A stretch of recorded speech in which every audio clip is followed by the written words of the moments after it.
You're watching Spheregon Entertainment live streaming. This set production is coming to you live from the 2009 Super Billiards Expo in King of Prussia, Pennsylvania. This free stream is brought to you by Tap League. Join a league today. Inside Pool Magazine. Visit InsidePoolMag.com. Gambler Clothing. Live it, breathe it, wear it. And Lucasi Hybrid. Try the next evolution in Lucasi cues. Hello everyone, this is Joey Augustin, Joey A. from the Internet Pool Forums, and I'm here in the booth with Joe Tucker from Providence, Rhode Island, professional pool player, and we are witnessing the match, a great matchup here between John Smith and Shawn Putnam. John Schmidt has won the lag. It's 10 ball. It's a race to 10. The 10 ball on the break spots back up immediately, and John is breaking.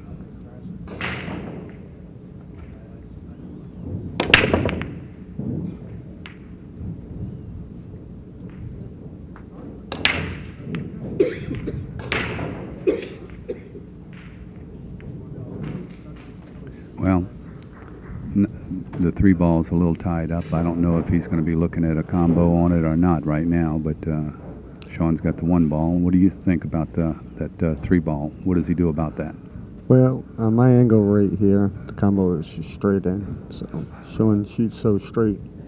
Oh, he's looking at the 10, but if he comes over here and looks at the 3-4, I think he's going to like it. But with these 10 ball racks, there's always a little bit of work to do, and that's going to get his attention. That 3 ball is going to be like shooting a 10 ball.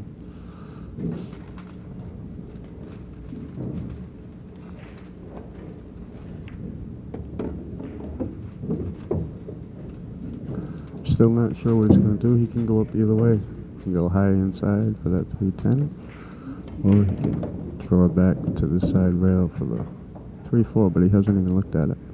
You know, the reward ratio is great for the 310, but he's got to cut the 10 into the pocket, and the 3-4 is just wired straight, and he can get shape on either one of them, but the run out would be very easy.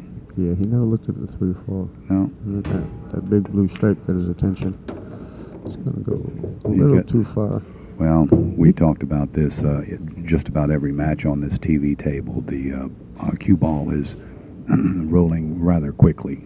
Yeah, the lights. Yeah, they're just over-rotating the cue on many shape shots. He could still play the shot here and maybe get safe. Looks like the cue ball go to the side rail, the other side rail, and back behind the 9. The 3 ball might leak out.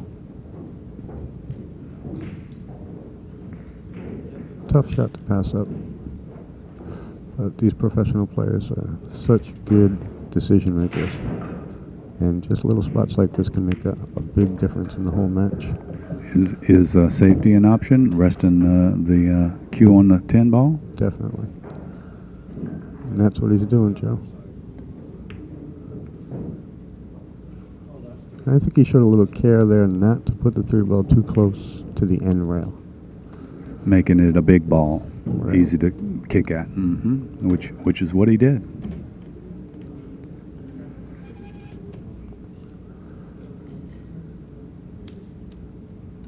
These are two of the nicest guys in pool. 2 of the nicest guys to sponsor, 2 of the best attitudes, and they definitely have to be 2. Oh my Lord! John apologized. They have to be 2 of the best shot makers in the game. Ferocious competitors. Yeah, I mean they play great position, but they are not afraid to settle and take a tough shot and come with it. John shoots at everything, and Shawn he's just deadly accurate. Little kill shot here, maybe. A little low. Didn't look like a little low kill. Yeah. And 5 ball. I don't think he can draw straight back. Looks like he's got a little angle. No, he's coming straight back. This will be the. Ooh, it came under. Boom. Okay. It worked out. Yeah, he's in good shape here. He's still got to work hard to stay in line, keep his angles. They're very meticulous. If you could hear these players' thoughts coming out, it'd be a beautiful thing. He got that 9 ball out of the way. That's a good deal there. You think he's going to cut the 7? No. A little extra thin. Yeah, he's getting. Sure, he is. He's going to come out to like the side pocket there, I think. Right. Oh, he's jacking up. I don't know what he's doing here. Wow. I didn't think.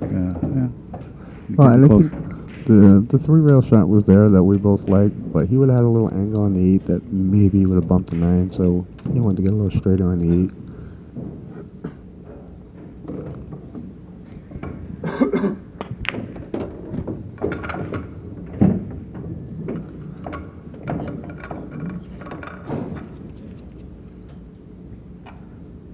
Okay. Now this looks like 2 rails out. I just slow roll it with a little outside. 1 rail.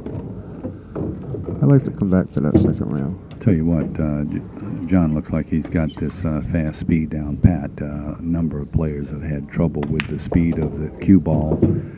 They've played shots where they had to get the cue ball close to the rail, and there was another object ball, maybe 2 or 3 balls out from the rail, and they had to get it in between those that lane. And the cue ball is hitting the rail so hard, it's barely hitting it, but when it rolls off 2 or 3 balls, and they're snookered. So I saw the way he floated that cue ball, and I like that. I think he's already understands the speed of the table. I saw him and Shawn practicing on the table, so I think we've got a good match here. I hope it stays tight the whole time. And how the ball's been breaking on this table. I'm talking about the 2 balls behind the 1 ball. The 2 and the 3 on this rack. Corey was making the 2 and the 3 in the side pockets, respectively, breaking close to the center of the table. Pretty close to where Shawn's breaking from. See the 3 driving and the 2 driving? Yep. That's but Corey was breaking soft and getting them to roll that way. What kind of break was it? Like a little pop break? I think you gotta have a little top spin. Little top spin? A little top spin, a little pop. I think Shawn hit it kind of flat with a little draw, so 2 ball moved a little slow. Okay, this is a tough 1 ball with tough position on the 2 ball. Let's see, really slow rolls it up.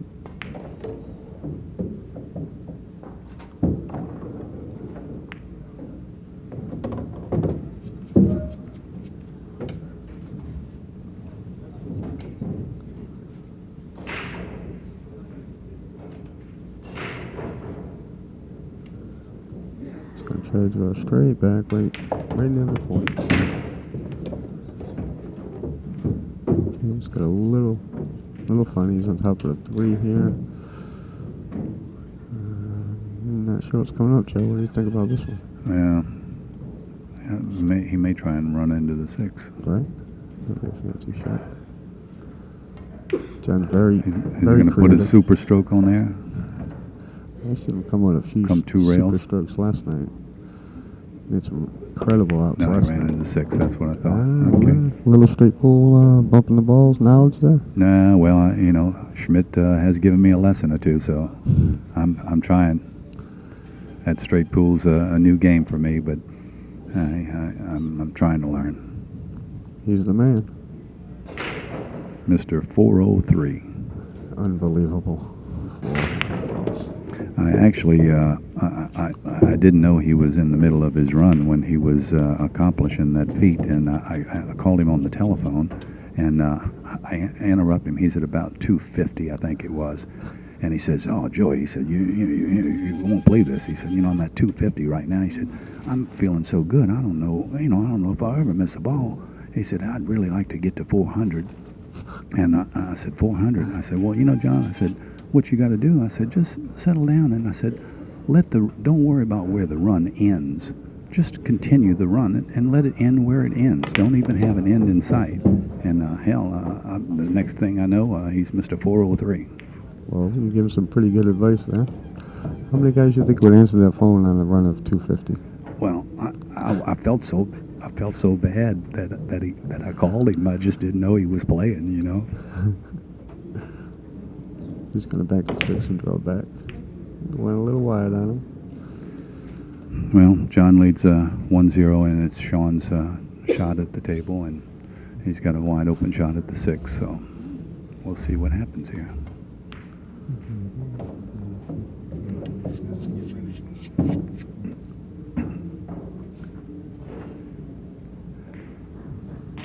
If you're just joining us, my name is Joey Augustin, Joey A. from the Pool Forums, and I'm here in the booth with Joe Tucker, professional pool player from Providence, Rhode Island.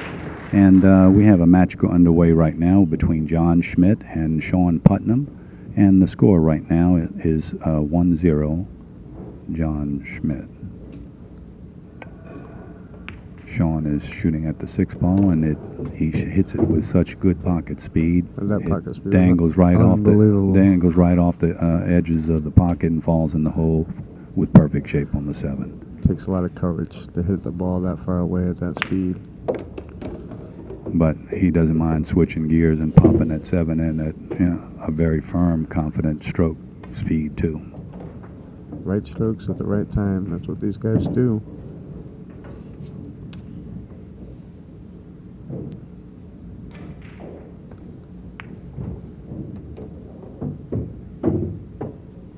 I really like this format.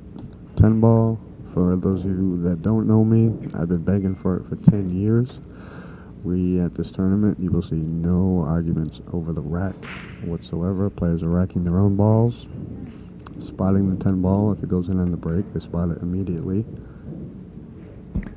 And and it doesn't matter what pocket the 10 ball goes in. I know at some of the tournaments they allow, if it goes in the side pocket or the head string corner pockets, they allow that as a win. But this is a lot more professional format.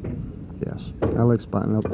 I think they could change the rule just a little bit where you spot it either immediately or after the first shot. Give the shooter the option. I hate to see a player get hooked by spotting the 10 ball. It'd be very rare. Oh, yeah. But I did see it happen to Jeanette Lee on TV at a big tournament where they were spotting the 9 ball, and they spotted it immediately, and she was dead hooked. In this tournament, do you have the option? No, we don't. I think you should have the option, don't you? Yeah. Yeah. When I came to the players' meeting, at first it was the 10 ball was a win on the break. Oh, boy. And I kind of freaked out. And I'm like, no, because then you're going to have arguments about the rack. I'll be checking your rack and you'll be checking my rack. I'm like, the beauty of 10 balls, we don't have to do that. And the 10 on the break would ruin it. And so the players all voted for it right away. And then we talked a little bit about spotting the 10 ball. John came up dry there. Spotting the 10 ball, but I didn't want to fight too much for that one. I figured it would be very rare. Somebody gets hooked there. It wasn't worth the battle. But in the future, people running 10 ball events, the way I run them back home is you can spot it immediately or after your first shot. Yeah, I like that. That's I haven't heard that before, but it makes sense to me. Well, the score is 1-1, and Shawn can see an edge of the 1 ball, trying to make a decision about what he's going to do here. All right, jack up and draw it under the 5.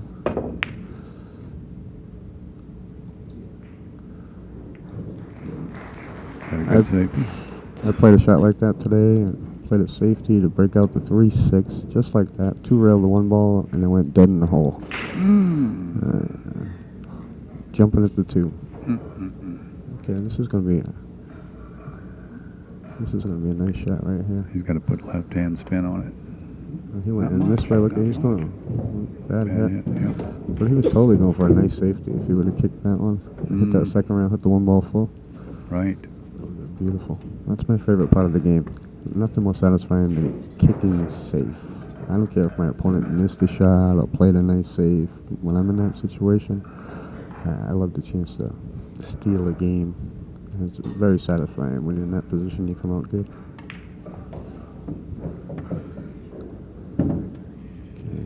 3 to the 4 ball he's looking at here. It looks kind of simple, but it's not that easy. Yeah, that's where he wants his cue ball, right? To the left side or the far side of the 2 ball would be perfect. Wants to hit the 3 ball full enough to miss the 8. Yeah, he won't be going. Oh, is he going to the rail? No. Yeah, he's just going to draw it straight down. That's a very tough shot, especially you tell me how fast these tables are. He's made a pretty good adjustment too. Yep. That's Yep. They've both got the speed of this table down better than some of the other players have, and I don't think it's slowed down a bit, but.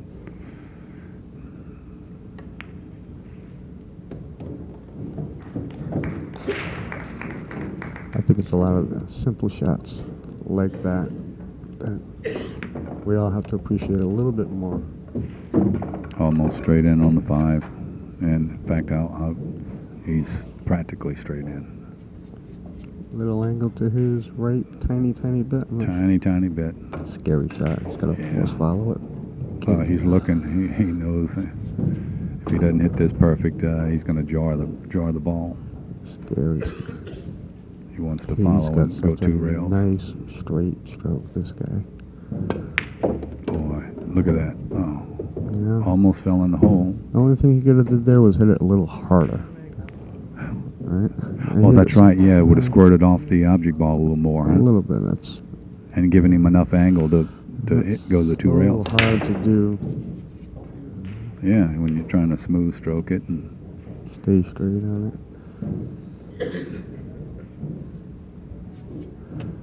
All right, this is a very unique situation.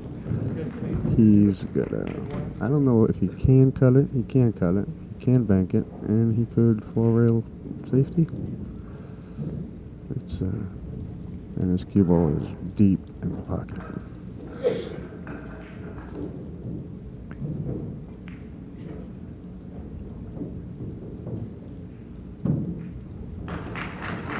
I hate to tell him to bank this one. Yeah, I think you gotta fire at it. If he misses long, he might get safe. He's trying to cut it. No. Oh, that's such a crazy scratch. He hit the 6-0 full. He went for the 4-rail safety there, and then he put the 6 ball in the perfect spot. He had to hit a little bit on the right side of You think he was playing a 4-rail safety just now? I just heard him mumble it too. Oh, yeah? Yeah. Oh, nice. Maybe he was going for the bank too, but the intention of playing it a little bit long.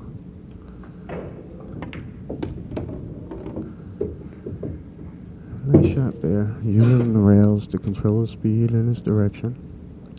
He might come all the way around here too. Watch this. 1, 2, 3. Coming into the position zone. Very nice. Folks, it's not always move your cue ball as little as possible. That goes for games in 8-ball and straight pool. But in rotation pool, whenever you can come into that position zone, the way he just did on the 8, live by that rule, and make your life a little bit easier. You fire that in.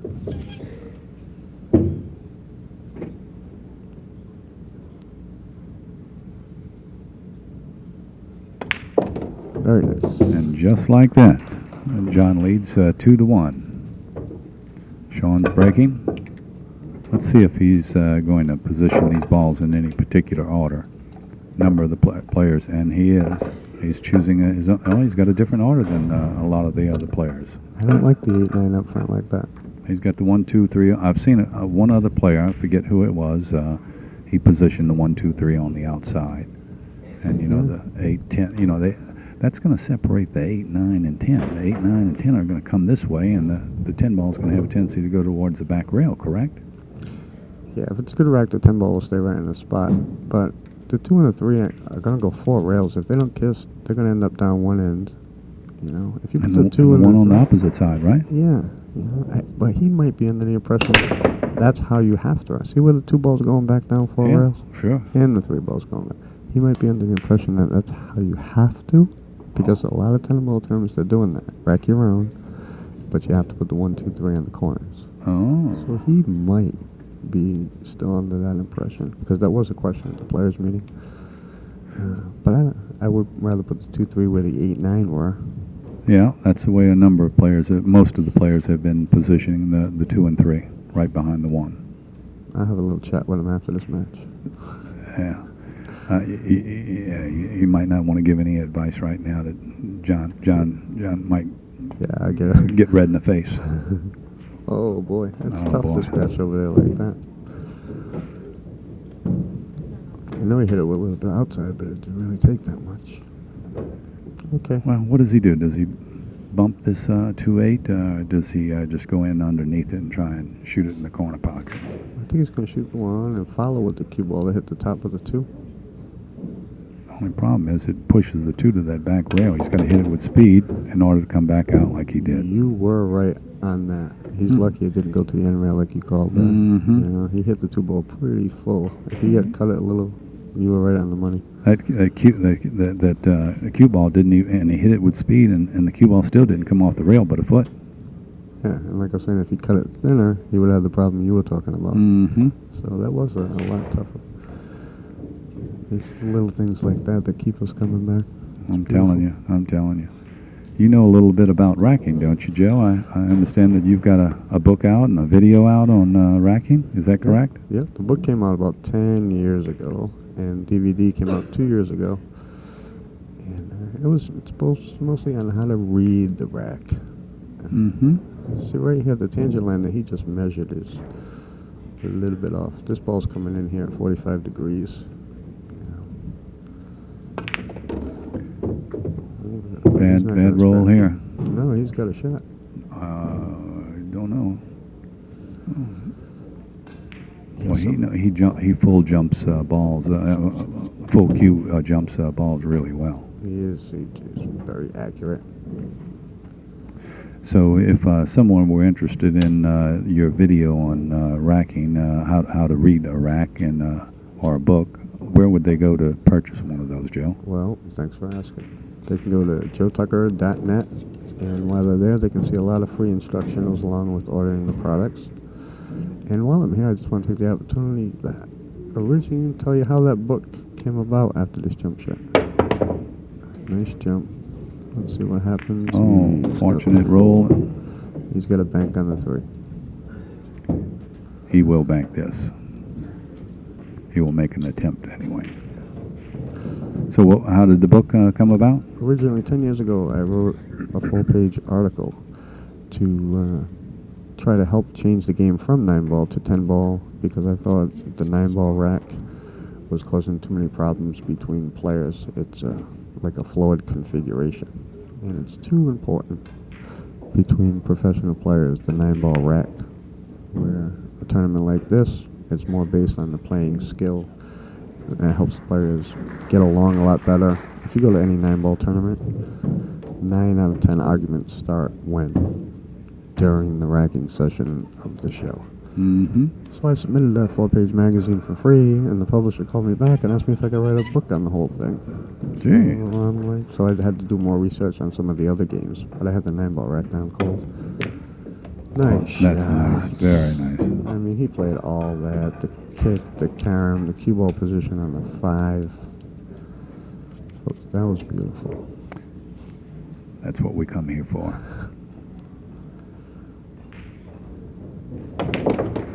I was sitting with John's sponsor last night. He was in a tough match. You know, he was a little bit behind. His opponent was getting easy outs, a couple of combos on the 10 early.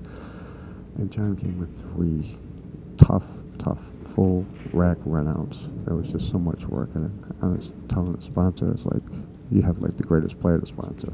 Everybody loves him. You know, he knows what to say. He gets along with everybody.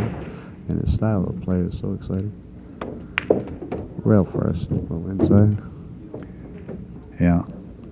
John's got a free-stroking style that intimidates a lot of players, too. And once he gets to freewheeling, he's hard to stop. I think he's got the right rhythm for this game. JR and I were talking earlier about rhythm, and, you know, when players change their rhythm and they go to this slow, methodical play, and then they, they're kind of struggling, and all of a sudden they start speeding up their play, and not rushing, just getting a faster rhythm. Like John, he's walking to the ball already, confident, and he knows he's going to make this ball. Yeah, no, I love his rhythm. And, Skidded a little bit. He hit it so good in the center of the pocket, the skid just took it to the outside corner. Correct. Yeah, his rhythm, it just lends itself to the game. I mean, you got to let yourself play. You practice, you prepare, and then when you get here, you just got to let yourself go, and that rhythm blocks out a lot of, analytical or conscious thoughts that I don't think lend themselves to the game. He has faith in himself. He lets himself go, and he'll die with it. And he knows that's the way he plays best, and he's going to keep doing it. 3-1. John has the lead, 3-1. Let's watch the 2 and the 3 ball going towards the side pockets. Where's that cue going? He's going to try to squat it, play the 1 ball straight back at us. It's squatted right in the middle of the table. How you like that? That 2 ball came out rewarded? slow. Yeah. No. I don't think you can ask for much more. The 2 and the 3 went towards the sides. They went a little slow. Some players get them shooting out there a little faster. I'm not sure how they do it. I think a little bit more topspin, because the 1 ball came back kind of slow too. With a little bit more topspin, it'll come back faster. Tough combo to start off with.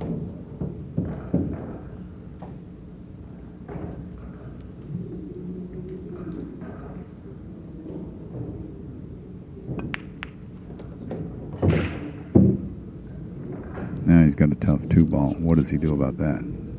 Yeah. One thing to consider is we know how he's going to cheat the pocket, change the contact point on the 1 ball to help him get a path to it. Okay, I'm not sure. He's not looking at that 10, is he? He's going extra thin. He picked his tangent line. Look at this. Nice shot. A lot of credit there, Shawn. I didn't even see the shot from here. He's out there. Now look at this shot. I got to be honest. I'd be shaking in my shoes here, shooting this 2 ball straight down. But his alignment... He might be a hair off the rail. It might be okay. If I need anybody to shoot it, it's going to be him. Ooh. Oh, I'm sorry, Shawn. He is so straight when he's over the ball. Yeah, that's a tough shot for everybody. I just like that part of his game. I thought he would come with it.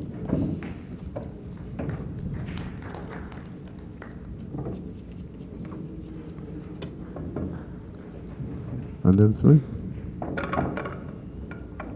A little low inside. Killed that just as sweet as could be. John Schmidt is sponsored by OBQs, and Shawn is sponsored by Tiger Products. Both good companies. Good people working for them, too.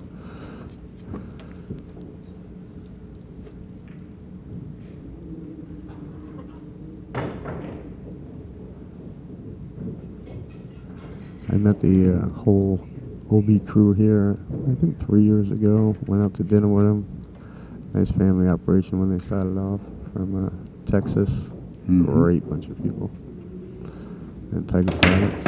We know Corey Hopper. Corey does a lot of work for them.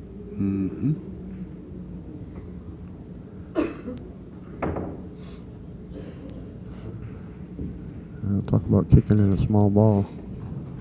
Man, that cue ball has a tendency to just jump off from that rail and widen up that angle so easy. How do you prevent that from happening, Joe? You either gotta keep it level and hit it soft, or you gotta play for it. Aim short on this kick and let the topspin widen it out. You hit it soft and level. Yep. Got to take your chances. I think I'm gonna kick like aiming at the 6 ball at that one, and hope either hit it 2 on the way in or way out. Oh, okay. Yeah, I like that. With my luck, we might have hit the 6 though. Okay. I don't know. I know you had a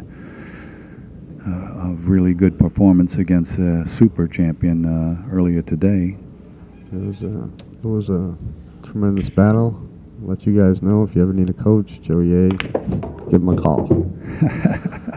This morning I didn't want to come out and fight, folks. I caught a beating, the worst beating of my life yesterday. Ralph Souquet played absolutely perfect on me, and I felt like a boxer that did not want to come out for the second round. This morning I had to play Johnny Archer, and I happened to be in my hotel room saying, who could I call for a word of wisdom?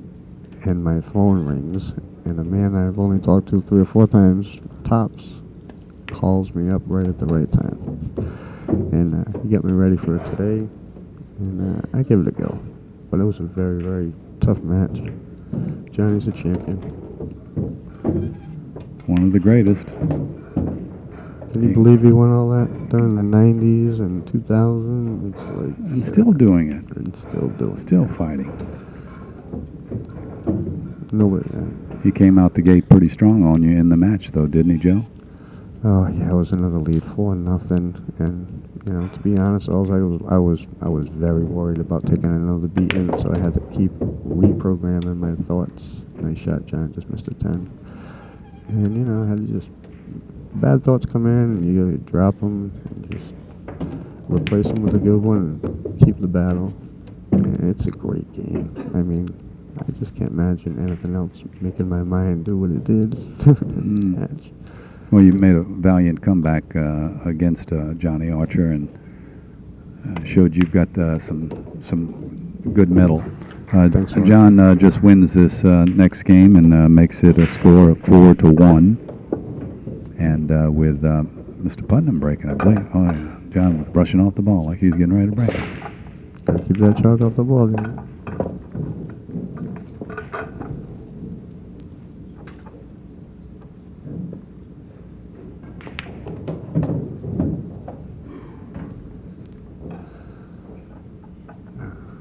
Yeah, and that match this morning too, it was, if my son's listening, I got a little son, his birthday was yesterday, 10 years old. Happy birthday, Joe. All right, happy birthday, Joe. You've got a great name and a great father. And I was playing his favorite player this afternoon, and he was watching on the stream. I think he loves the Scorpion. Oh, yeah. I like Johnny too, but... Well, I think he might have been pulling for you, though, Joe. He might like the Scorpion, but I think he's pulling for Dad. Yeah.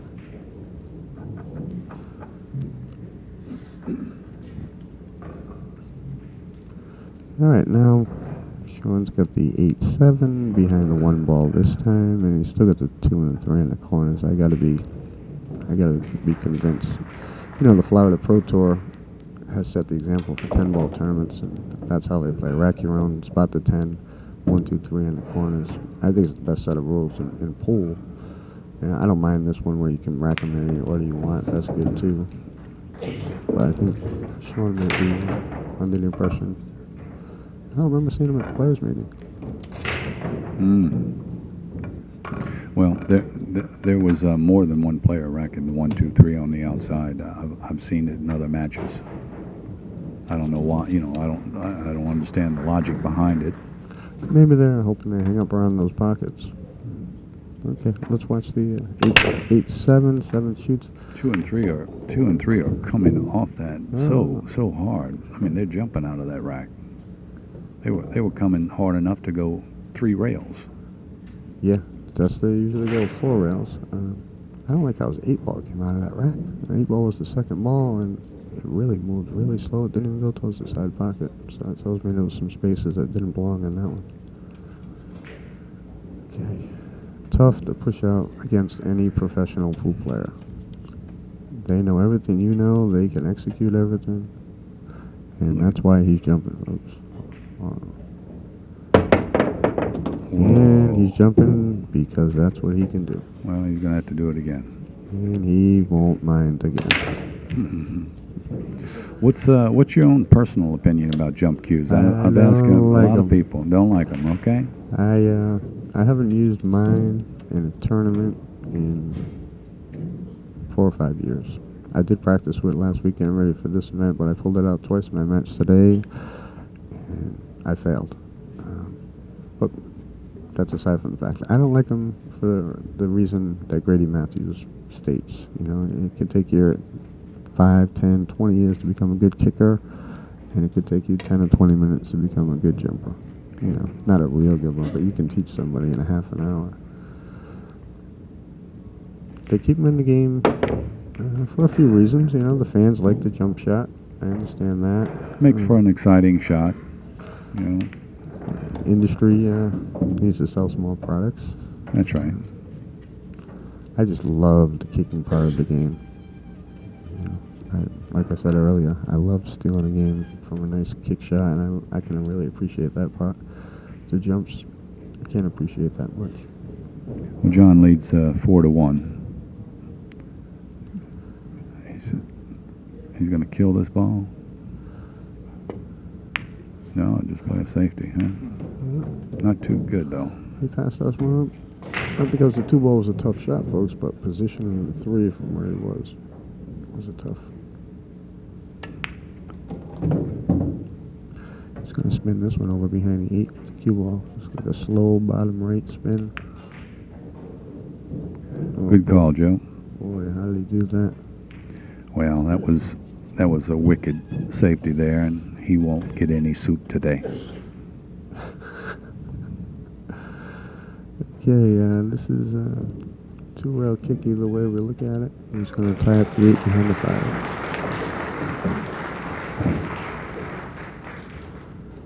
And he's done that nicely. We'll see a lot more of that in the 10-ball tournaments and then the 9-ball tournaments. Very smart play there.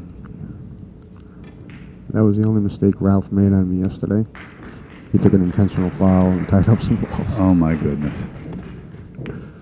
That's brutal when you just have when either the balls don't cooperate and then on top of that the balls are cooperating for your opponent and they're not making any mistakes and they're just running out like water. Yeah. And when they didn't cooperate, he demanded that they do. He's a champion. Has a talk with him, huh? Yeah, he sure did. It's like, you listen to me. All right, how's he going to break up that 5, Joe? Well, that's where he's pointing to where he wants to be. If he can get good shape on that 4 where he can draw it, that wouldn't be a bad. Very small area he's going to have to land in right here. He's going to get almost straight or a couple inches short of getting straight in on that ball. He can't go 2 rails because of the 7 ball over here. I think he's going to try drawing it. See, the table rolls too quick. It just rolls too quick. You know, he's a left-hander. This would be an easy shot for the right-hander. I know he can stretch, 7 feet. It's only 5, so he's not in any big trouble. But he just can't get, he's got to get past the 7. You know what he could do? He could snatch that cue ball. Yeah, that's what I'm looking at. Yeah, he could snatch it. Put a little low, hit it with some good speed and maybe not put too much right. Just put a lot of low on it and snatch it, and. He just looked a little bit under the 10-6 to fall in that area, and that would be the straight draw. But if he really juices it with the low right and misses the 10 on the way down, I think that's the only shot. He can't go and mess with the 7 ball. Just 1 rail to the side rail and back over to the other adjacent side rail. It's easy shot.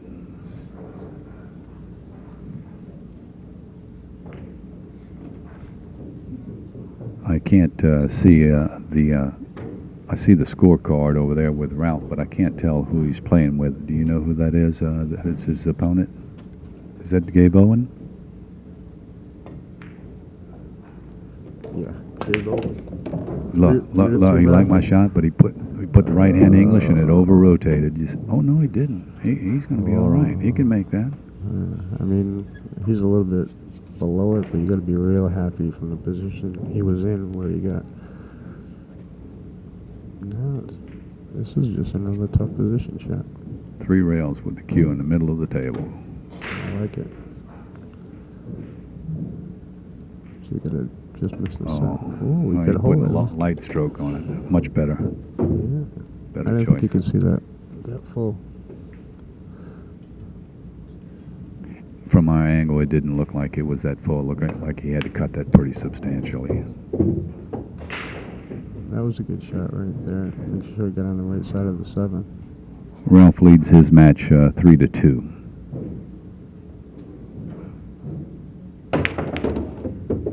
We have another match that is on the table next to the TV table, and it's Mike Davis and Dominic Jentsch from Germany. And Mike Davis leads the match 3-1.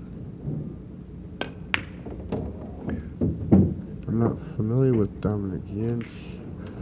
I did see him break like incredibly perfect a couple of times. I didn't get to see the play.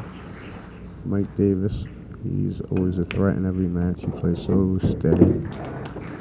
For those of you who have just joined us, I'm Joey Augustin, Joey A. from the Internet Pool Forums, and I'm here in the booth with Joe Tucker, professional pool player. And we've got a great match going on right now between John Schmidt and Shawn Putnam. The score is 4-2 in favor of John Schmidt. It's 10 ball, race to 10. 10 ball does not count on the break. It spots back up immediately. And John's breaking with 1, 2, and 3 in the top position of the rack, and basically breaking right in the center of the table. Okay, let's take note of the, watch the 1, 2, 3, folks. 3 ball on the side, 1 ball straight back, 2 balls a little. Last ball rolling. Yeah. The old stinker ball got him. This is a tough shot. He's going to break him and go after it, but he's not guaranteed he hits that 9 ball too full. He could get stuck. He better not put too much left-hand English on this. Like nice. Good shot. I thought the point got him. Yep. It's amazing how big those points can become sometimes. All right, what do we got? What do we have? Boy, he just rifled through 3 or 4 good options real quick. Little leakage there. Like you said, Joe, that cue ball's rolling at least 2 or 3 more revolutions than they're planning for. Mm-hmm. And that's what Shawn just gave me an eyeball in between the racks with the speed. He did real good that last rack.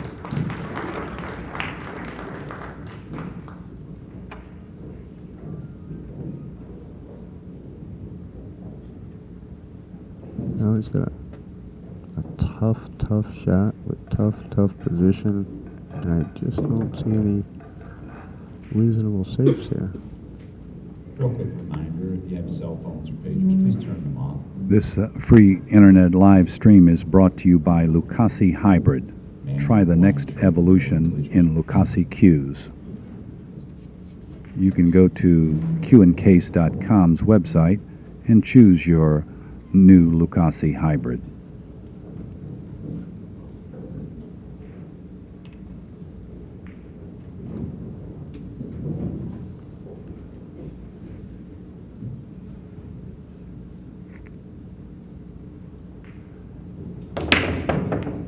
Lots to think about here, Joe. He's in there's not very many good options. Going for his hole.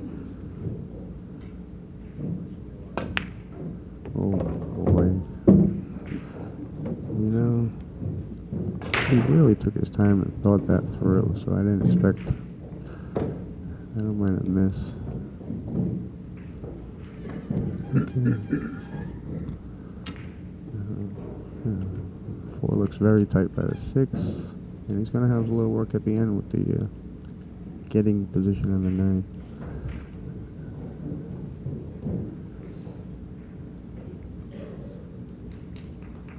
Does the 4 pass the 6? I don't think it does. He would have. He went. First I thought it did, and then I thought it didn't. Well, it must.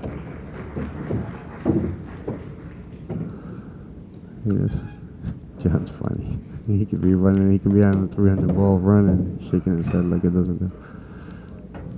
You can never tell.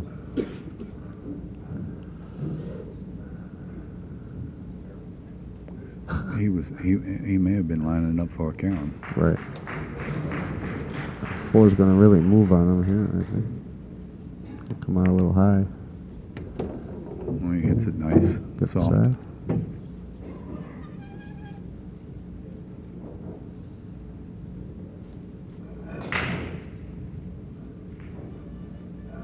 Does he draw it or follow? He likes to hit it, but this looks like he's going to slow roll it. Well, unless he's shooting the 5 in the side. The way he's warming up, yeah. Oh, boy. I'm surprised he missed because he let out his stroke, which would have been better than just slow rolling it for the corner. And if Shawn can see any of this, it's just a hair on the right side. Now he's going to kick. He might be able to hit the edge of that 4 ball. Maybe. Yeah, he's still probably better off kicking. Just kick it hard enough to kick it down one way. Oh boy, is that a lot fuller? Look at this. Well, it might have come out enough for John to hit it now. Going airborne for sure. He's leaving and going getting a beautiful jump cue. Tell you what, on a long shot like this, sometimes that solid cue, I'll take out my break cue sometimes and shoot a shot like this with my break cue. It's a little close to the 10, but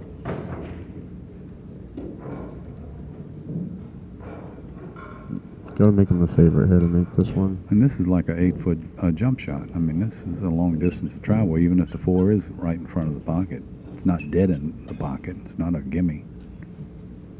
Let's see what he does. How's he going to get shape here, Joe? Yeah, if he hits it full, the cue ball will hold, but he could cut it thin, and then it's gonna. Yeah, hit the thin side. He just turned it loose. Oh yeah, it's gonna lose. So what can you do? Accept what the table gives you and Definitely. get back to work. All right, he's got the thin cut shot on the 5, back cut. Cue ball 3 rails around. He's gonna hit this soft, and this cue ball's gonna travel a long distance. Wow, I thought he could shoot at that ball. I had a bad angle there, I guess.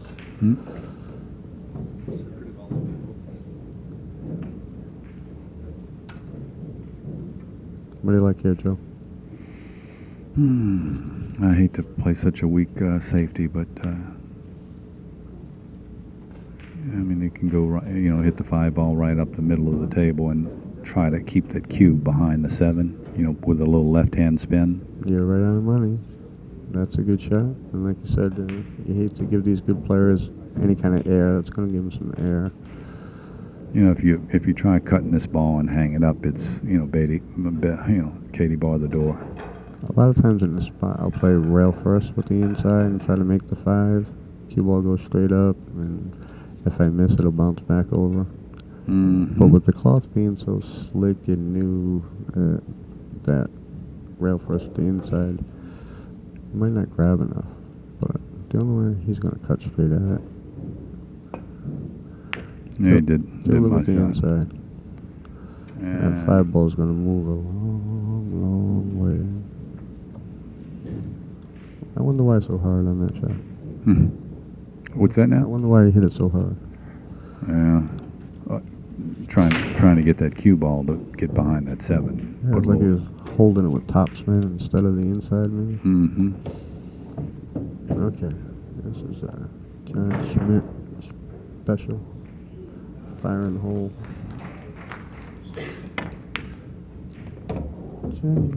Like it had eyes. It's a beautiful feeling when that ball goes in like that. He's going to play a 2-rail shape on the 9 ball. He's got to get a pretty good angle on this 8. Oh my goodness. Jumped straight up, he said. I don't know if he jumped before he shot it, or he jumps a lot of times. The ball's going in anyways. It's part of his game a little bit. He likes to. It's rare to see him miss that shot. But they're all tough. I don't care how easy the out. It can happen. It only takes a split second. Well, look at that pocket. That you can't get 2 balls in that pocket, can you? I had a tough time getting one in there, Joe. This is nice. He's going to float right in there. Well, two-railer or just float over? I think straight over, punch. You're right. Yeah, that's his stroke. I mean, he loves that stroke right there. Well, he'd have had a wider zone to shoot at if he had followed through, wouldn't he? Yes, could have came into the zone, and that's a time where crossing the zone rather than entering it is a good choice. You know, he felt much more accurate with that stroke. Mm-hmm. So there is a time and a place to break the rules. Well, Shawn's staying in this game, making the score 3-4. Shawn. John Schmidt leading 4-3. Yeah, that's a lot better than 5-2. So, especially with the alternate break format, 5-2. Joe, you've invented a number of different training devices over the years. What are some of the more popular training devices for a pool that you've invented? Well, first I just want to thank all my students because they are the ones that helped me see there was a need for certain things, and their problems became my invention. I have one tool that's real simple to use called the Third Eye Stroke Trainer, and it just clips onto the end of the cue. It looks like a little pitchfork type thing, and it helps players see the true center of the cue ball, something that I think almost 70% of the players are off center on the cue ball, but they don't know it because they go by their eyes and they believe they're in the center. And this gets to show them how to correct it. I used to give a lot of lessons and try to correct it on my own, spend 2 hours trying to make them believe me to move over to more. Mm-hmm. And it would work, but 2 weeks later they come back and they're back off to the side of the cue ball. So they helped me invent the Third Eye Stroke Trainer. I have a few books, DVDs. You have the Racking Secrets and aiming workout. What about that? You've got a bunch of training videos that are on YouTube and on your website and so forth. What's that laser device all about? A little laser stroke trainer. Laser Okay. stroke trainer. Laser stroke But trainer. it doesn't attach to your cue now, right? No, it lays on the table, and it's 6 inches long and a groove in the top where your cue stick can fit. And it has 2 lasers in the front that are set 2 1/4 inches apart. And if you set up a dead straight in shot, you get 2 lasers on both sides of your cue ball and 2 lasers on both sides of the object ball. And that stemmed from the Third Eye Stroke Trainer. I had people email me, Joe, okay, I'm seeing the center of the cue ball, but I keep missing the object ball a little bit to the left or the right. So I racked my brains to figure out a way that I could help them without being there. And that just came to me. That it was strange that nobody had invented that already. So that device has 4 different laser beams? No, it has 2. Two.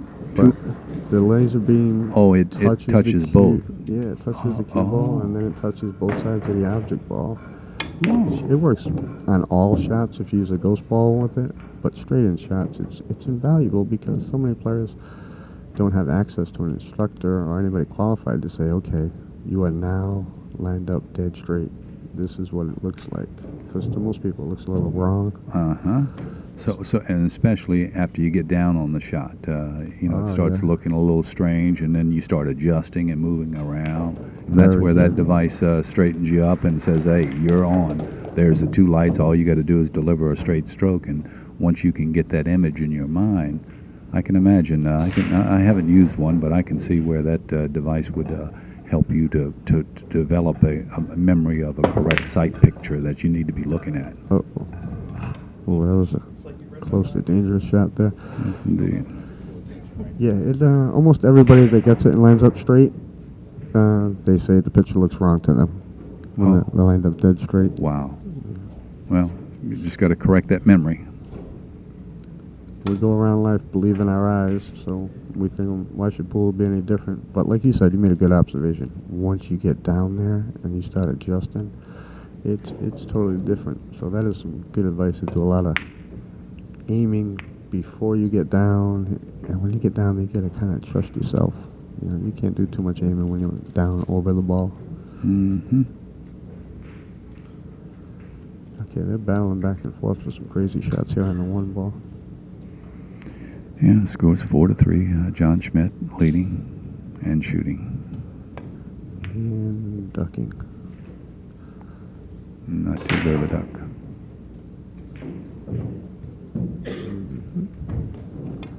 I see him maybe trying to squeeze that one ball up and down the table between the 1 and 3, putting the one ball behind the 7, 6, 2, and the cue ball. Maybe, who knows?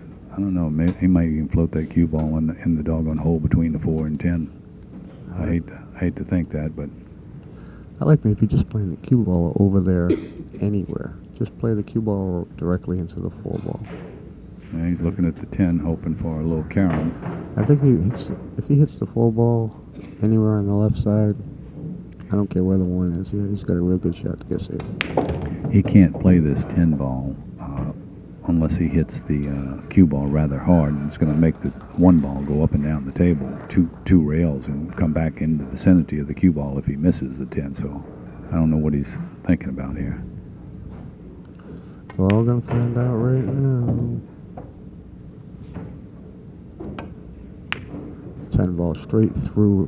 Wow, what Straight a shot. through the Great one. shot. Great Great shot. shot. Yeah, y'all want to see how to make caroms? Get this a DVD and rewind that tape a few times. There's a technique there that I learned from Robert Burns, where you want to shoot the cue ball straight through the object ball to a specific point, and that point was the 10 ball there. If you go over behind the 1 ball and the point on the object ball that is closest to the 10 ball spot that you want to hit, you come back on this side and you aim high center Q-tip at that point on the back of the object ball. That's the path that your cue ball will follow. High center. High center. Looking through the backside of the object ball, Yep. through the closest spot on the object ball to the money ball or whatever you're trying Where to you want the cue ball to land. carom into. Yeah. And it works. You usually got to aim a tad bit further than the system. Like on paper, it works perfect. And Tony Robles took that system a step further. I got to get with him because he has a method to do that with different parts of the cue ball. The only way I know how to do it was with that high center, aim at that specific point, and at that speed that Shawn hit it was perfect. And that was my other question. You have to hit that with a rolling speed. Is that the only way that Yeah, works? to keep it as close to as correct as the paper formula works. Yeah, keep it as smooth as possible. If you hit it harder, the cue ball bounces out too much. But you just want to keep it as smooth as possible. Well, that's similar to the 30-degree half ball hit rule. Where the half ball hit sends the cue ball path on a particular angle. It's pretty consistent, but Yes. only if you have rolling English on the, or I should say the cue ball is just rolling without any side spin or draw or stun. You gotta put them out there, because sure enough, it didn't work when I drew the ball. What happened?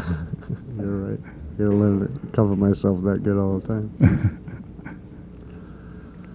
Well, it turns out that 7 ball a couple of games ago was rather huge right now. 4-4, and could have been 5-2. So we still got a lot of work here. We have the 2 ball. He's going to play position for the 3 ball. He played it. He is straight in. He's going to be a little jacked up. This free live streaming is brought to you by tapleague.com. Join a league today. Visit tapleague.com to see how to join one.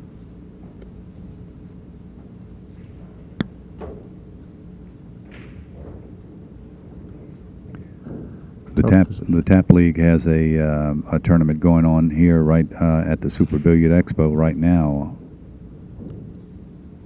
Isn't it amazing how many players we have out there?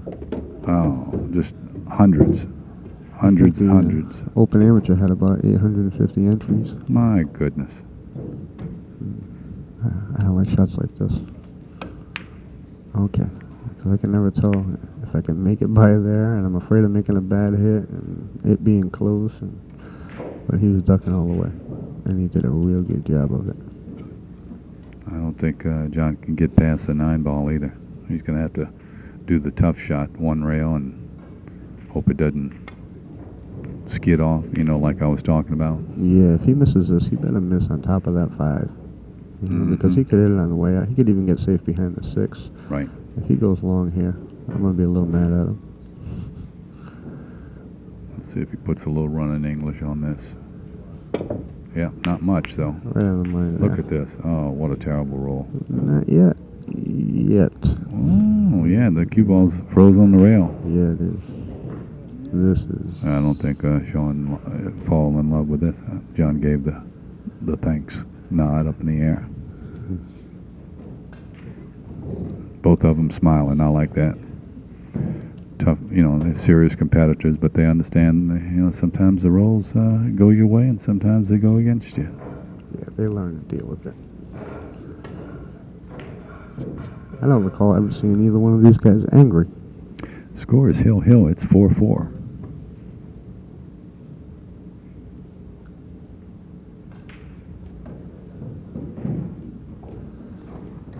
What do you do, Joe? Well, right here, see, my method of play, I use the contact points to determine a tangent lane. If I wanted to hit that chalk on that other side rail, I get a specific contact point. Tells me where the cue ball's going. Oh, it took a little courage to do that. I didn't even know that shot was available. Yeah, from this angle, I couldn't. I thought he had a safety that he had to play. I thought the cue ball was going down there where that chalk was. He must have had one of them laser devices that you'd invented in his pocket. They do work really well with the thin cut shots. Well, I've seen some of your videos, so I know what you're talking about. All right, tough shot in the 6.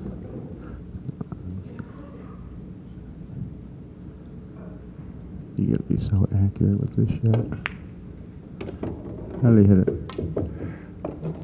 John's girlfriend, John Schmidt's girlfriend, is in the audience. I wish our internet viewers could get a shot of her. She's pulling for John. She comes to a lot of the matches. She's over at the extra cameraman's left, black hair, but the cameraman, he's steady doing his job.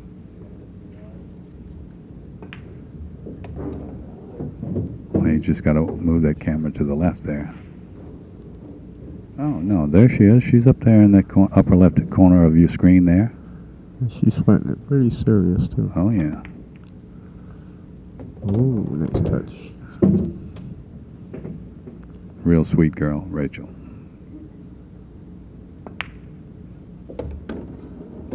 Well, looks like Shawn's going to take the lead with a 10-ball here. 5-4. All he's got to do is pocket this straight in 10-ball. Stay down on the shot.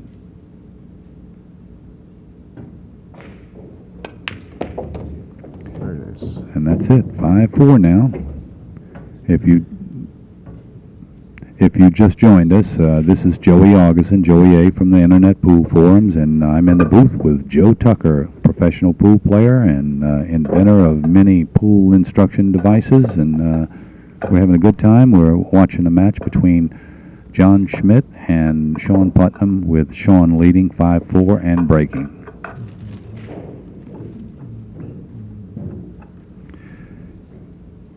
And we hope that you'll visit one of our pool sponsors, Inside Pool Magazine. Their website is InsidePoolMag.com. Visit InsidePoolMag.com to download games, videos.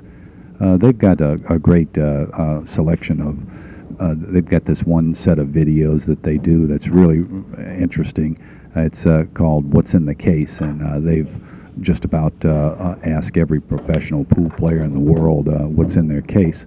And you'd be real surprised at the things that they find in some of the pool players' cases. I won't divulge too many of the secrets, but if you want to have an interesting little laugh, check out the What's in the Case with Ralph Souquet. He's got a special little item in there that I've never seen before in a pool player's case, and I don't know if I ever will, although I wouldn't mind having one handy every now and then. You'll know what I'm talking about if you go there and visit. Speaking of Ralph, he's actually losing a match. Gabe Owens must be playing fantastic. He has the lead over Ralph Souquet 5-4, 2 tables down. Wow. Okay, Shawn took a while to rack him up there. Man, I don't like the way that 8-ball is leading the stack. 7-ball shot over there, Gabe. Yeah, Gabe, boy, he must be putting it on over there. What do you mean, Joe? Ralph might have used up all his mojo on you. No, he keeps coming with it. He prepares for, he saves up the mojo for every match, this guy. La Machine. He's really worked hard the last 10 years to become a man on a mission. I'm glad he's getting, ooh, was that thin or was that, folks, he hit that ball. Yes, he did. He was Might have trying got to- lucky on the, look at the freeze. Ay, ay, ay. Yeah. No soup for John today. He was trying to spin that ball in. Yeah, Ralph Souquet is another perfect gentleman at the table, and a credit to our sport. Handles himself well in all situations.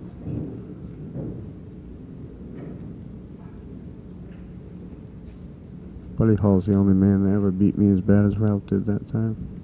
Buddy buried me in once an entire match. He just, if he didn't like the shot, he just put me where John just put Shawn.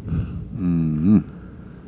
Usually you get enough opportunities out here. I don't care who you're playing, especially in a 10-ball match. You're gonna get up there and you're gonna get your opportunities. They may be tough. The way Ralph's playing, you can just suffocate an opponent. I was wondering if you might scratch off that. I almost said something, and I said, You know, you can't. they won't believe me. Yeah, you just can't believe how often it does scratch, and you just can't make yourself believe that it's gonna scratch. You're right. You're exactly right. That's why I didn't say it. I just said, it just looks like it's so far up there. How could he possibly scratch? And well, he's. And every time I do it, I'm like, I still can't believe it. I believe that's the definition of insanity. All right, what's he gonna do? This is tough. Man, I don't know how he's going to get to this ball. Yeah. See, I'm mean, sure he's when not he- looking to tie up anything because of that 210 sitting out there in the middle. That's why he's kicking at this. Slow spin. It's gonna hit. Oh boy. Oh, wow. It was a great shot. It was a great shot, John. Folks, if you ever make a great shot, great hit, and even if you leave a shot, if you were in a situation that John was in, and he makes a hit there, and even if you leave a shot, go back to your chair being happy. Be proud of yourself. You did the best you could. You know, sometimes it does pay to hit him, but I see too many people not really relish or enjoy a great shot that they just made, you know, just simply because they left the shot. Take pride in that.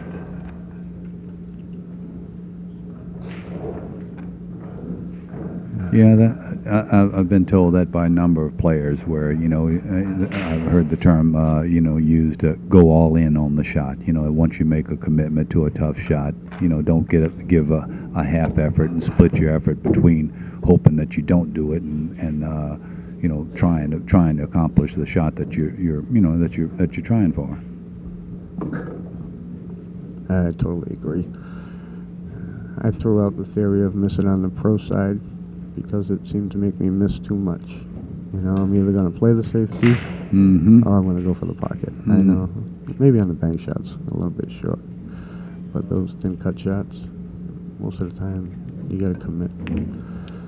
Nice carry by Shawn. Leads the match 6-4 That was what in a was race to 10. preventing John from tying up balls. That's why he had to take that real tough kick shot at the one ball.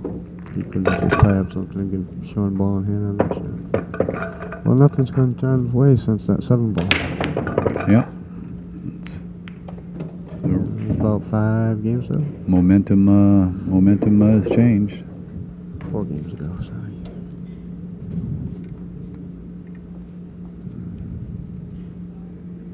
And we're getting a shot from the front of the He moved his cue table. ball over a little bit.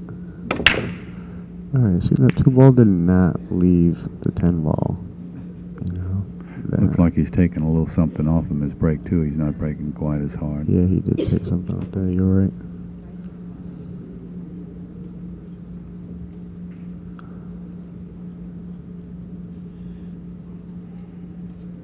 I love watching these players try to figure it all out again. You know, it took a lot of years. We all got the 9-ball down pat. We all figured that out, and now we have something fresh in there. Yeah, that's good. Keeps us young. Young and thinking, and less arguing. Well, I've got to admit, there's been a lot less arguments in this 10-ball tournament than I've seen in most 9-ball tournaments. And I like the no tapping the ball rule. Frank, the tournament director, saw one of the players tapping the balls in place, and he wasn't tapping them hard. They just weren't locking up real tight, so he was tapping them very lightly. But he said, no tapping of the balls, because, while you may be just tapping them lightly, the next guy might tap them a little harder, and the next guy might tap them. All of a sudden, you got people beating them into the cloth, and now you've got 16 different spots that the balls might rack correctly on. Right. Yeah. So they apparently just banned the tapping of balls altogether in this tournament. I think there's only two ways to do it. Either you have the tables tapped in prior to the tournament beginning, or you do what they're doing here, no tapping. Do your best to rack them, because exactly what you said. Mm-hmm. You don't want guys tapping them all different places. And then even if you tap in the balls, at the beginning of a tournament, there's always going to be people who, if don't those find that spot. Oh yeah, on accident or on purpose. If your opponents, I've been fortunate enough to have a good run at some players from time to time, and if I'm having a good run, all of a sudden that one ball is moving around on that black spot like a ghost. Isn't it amazing? Yeah, that's a pretty good shot right there. Oh no, it's not. Isn't it amazing? I mean, we're playing a game and we put our opponent in a position where they have to rack for us, or they get to rack for us, depending on how you look at it. It's kind of funny. Oh no. Yeah, you can never count on that. I mean, a lot of times you have to plan on that, but you had to hit that so straight for that ball to follow there.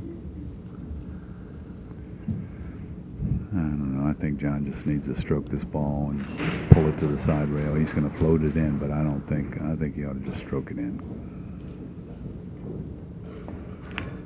Yeah, he should have. That's a soft shoulder, but not soft enough. I was thinking that if he'd just stroke it and hit that side rail, come out between the 7 and the 8, maybe with a free stroke, he I think he would have had to jack up, though. Huh? I think he would have had to jack up a little bit. He was close to the rail, I think. But if he did have that option, you're right. Much better to stroke it. I think he's got enough of the 3 to stay under the 7-10. I'm sure he wishes he had a little bit more, but from this angle, we can't positively tell. He's got a good stroke. He can probably slide it behind the 10.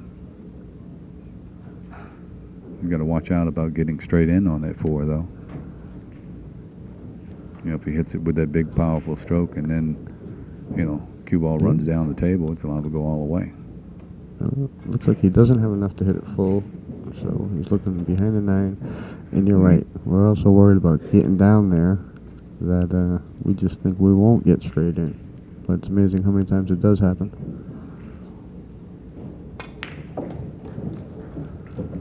He's got that 9-ball acting as a traffic cop, and even the 7-ball acting as a traffic cop. So if he wants to try and go 2 rails, he's got to avoid those 2 rascals. I'm pretty sure if he did a slow outside, he could go between the 7-10 and just keep that angle and just shoot the 4 ball. Yeah, but if he runs into the 10. Yeah, no, I'm just trying. I'd be like aiming for the 7. All right, he's gonna come across. That's some good precision. He got a fortunate roll off that 9, but he deserved that. That was a nice shot.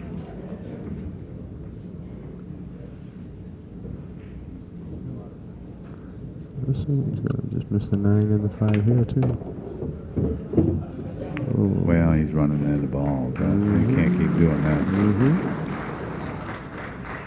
And he's left-handed. And I don't think he's tall enough for this one. What do you think he is, about 6'3"? I don't know, Joe. I just don't measure the height, you know? Too tall. Too tall to call. I'm only 5'6" myself. My wife tells me, you don't know you're short. She sees pictures of me with these big, tall guys. I'm like, wow, is he big? Getting the extension, I think.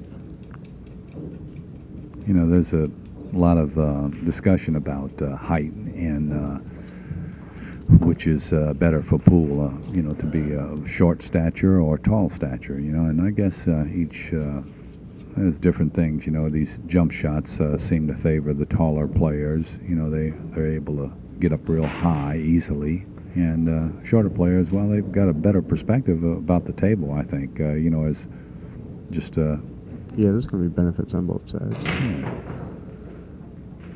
Oh, he's getting down on that cue. Go straight up and down. And he Oh boy, nailed it. that's gonna hit. No, he got it. He's got it. Nice. He wasn't worried a bit. Yeah, I'm sure he's not too friendly with that bridge. He probably doesn't have to get that out too much.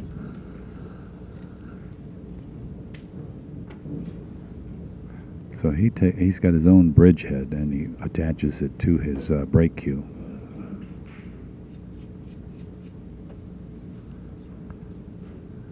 I can't tell if he has an angle here or not. He's looking like not much of one. If he does, he'd have to fire it, or he's going to have to slow roll it and play short side.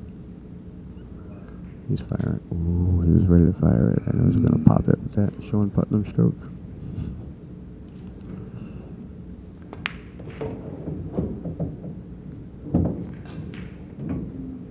He cannot afford to miss this ball. I mean, you know, he could go up and get bad shape on the 8, but he cannot afford to miss the 7 ball. He's got to make it no matter what. He can just stop the ball, couldn't he, and cut that 8? Oh boy, Joe, you're right. You could. Yeah, you know, I mean, he got an extra 4 5 inches just now. I was way off. I thought he had a little tiny angle going the other way. Oh. Yeah. So I like the way he hit that ball. Yeah, he could have even stopped the ball, just straighten its tracks, and still had a decent cut. He's rolling this one with a high ball.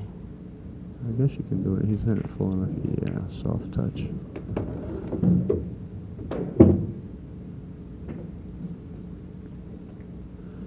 He's gonna pull it back 2 feet.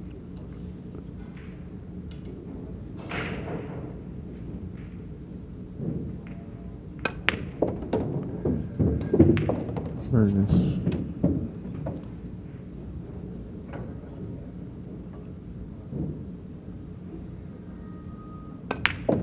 Well, if you're just joining us, this is Joey Augustin, Joey A. from the Internet Pool Forums, and I'm in the booth with Joe Tucker, a professional pool player from Providence, Rhode Island. We're commentating on a match here between John Schmidt and Shawn Putnam, with Shawn leading 7-4, with Shawn breaking. Shawn's shown some excellent skills, and John Schmidt has chosen to take a break and get himself together and come back fresh. We'll see how he does. Hope y'all are enjoying this free internet live streaming that's brought to you by Lucasi Hybrid and Tap League. We'd like you to visit some of our sponsors when you get the opportunity, and check out their products. You can go to qandcase.com to take a look and choose your Lucasi Hybrid cue.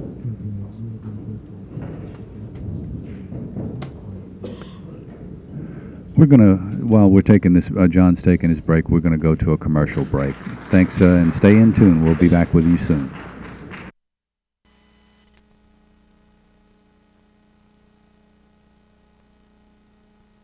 Introducing Lucasi Hybrid, a whole new level of performance and technology. A cue with the revolutionary X-Shocks dampening system, eliminating vibration. G5 grip technology for enhanced traction and stability results in maximum cue control. Total sweet spot construction means unmatched power. And the zero flex point ferrule provides dead-on accuracy, giving you the confidence you need in every shot. Lucasi Hybrid, the only cue that matters.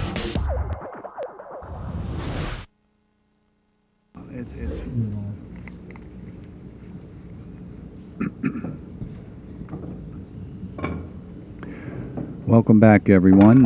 This is Joey Augustin and Joe Tucker here at the Super Billiard Expo, and we've got this match underway with Shawn Putnam and John Schmidt, and we're waiting for John to get back from his break, and Shawn's just looking over the rack and getting them settled in place, and Shawn continues to rack the 1, 2, 3 on the outside of the rack and 7, 8 in the front. It's pretty common. This is the way he likes to rack the balls, and he's been doing pretty well with it.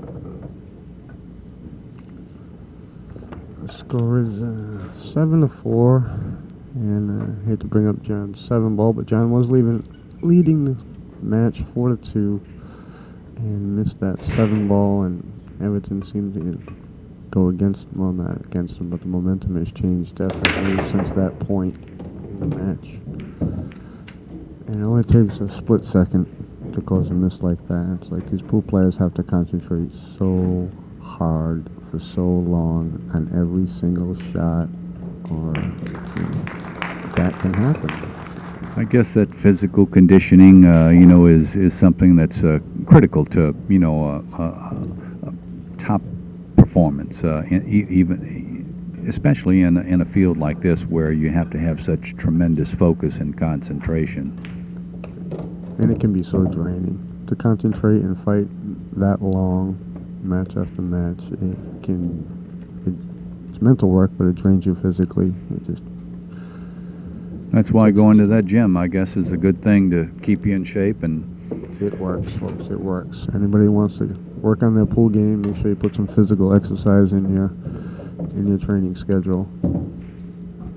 Well, we've got another match over next to us here with Dominic Jentsch from Germany and Mike Davis, and the score right now is 5-4 Jentsch. The other match is between Gabe Owen and Ralph Souquet, and it looks like that's a tie-up over there, 5-5. Yeah, that last game, that 10th game, took a long time. There was a lot of battle in there. Well, John has just made his way back to the table, and Shawn's ready to break. Remind me to ask him about that 2-3 after this match.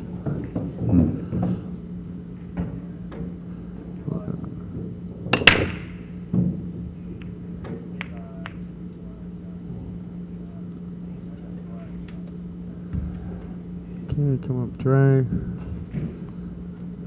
2-3 ended up in the middle of the table that time. That would normally be good if you made a ball. The 4 ball is going to be key. 3 to the 4. Looks good.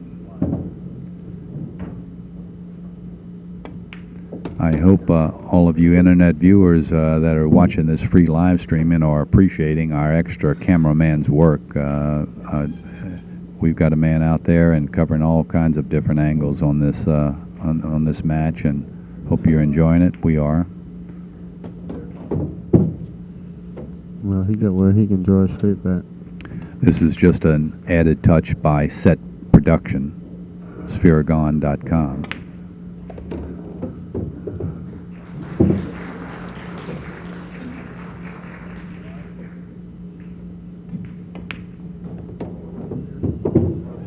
Look like John's getting back into a little rhythm. Exactly what I was thinking. He's got a chance to get back in rhythm. It's good that the ball's cooperated. Give him a chance to get back in this match. I'd like to see it get nice and tight. Very key shot right here.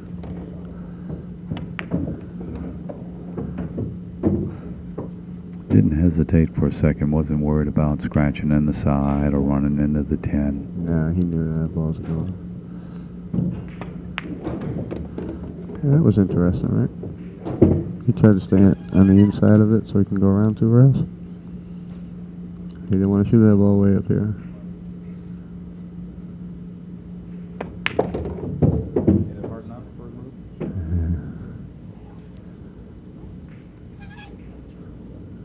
If the 10's frozen, he loves it. If it's a little bit off, he's got to work for it.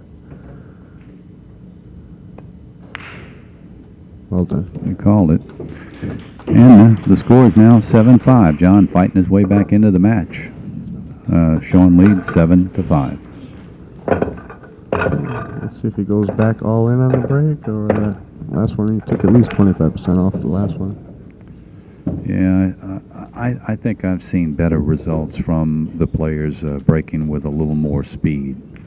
The softer breaks just haven't had the consistency of making balls. I remember when Faquet from France was breaking, and he was breaking with some good speed, and so was his opponent.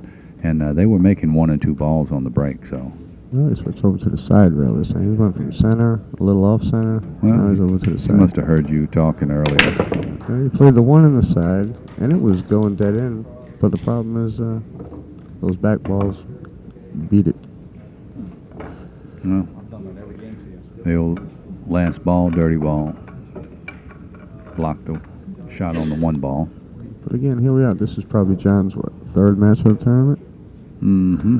And he's still working to figure out, what am I going to do with this break? You know, where am I going to rack them? Where am I going to break them from? I love it.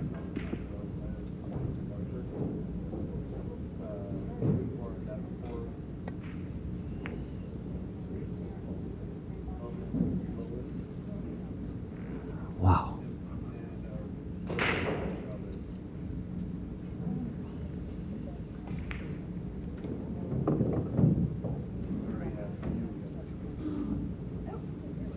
Okay, I didn't think he got him hooked on this shot, but John definitely went for the short cue. He's going to try to hit it full and bank the 1 down towards the 8.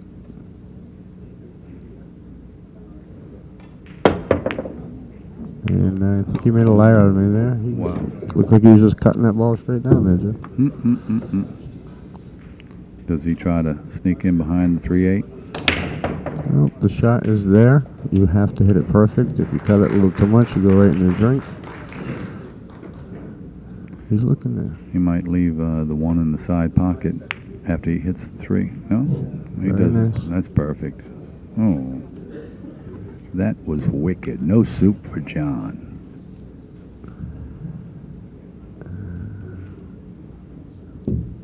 Sean's going to have to at least think about tying up the 3-8, which would even be difficult if he decides to do that. I don't know what he's upset about. He's a little upset about being hooked. Oh, John ratting that last ball in, maybe? I don't know.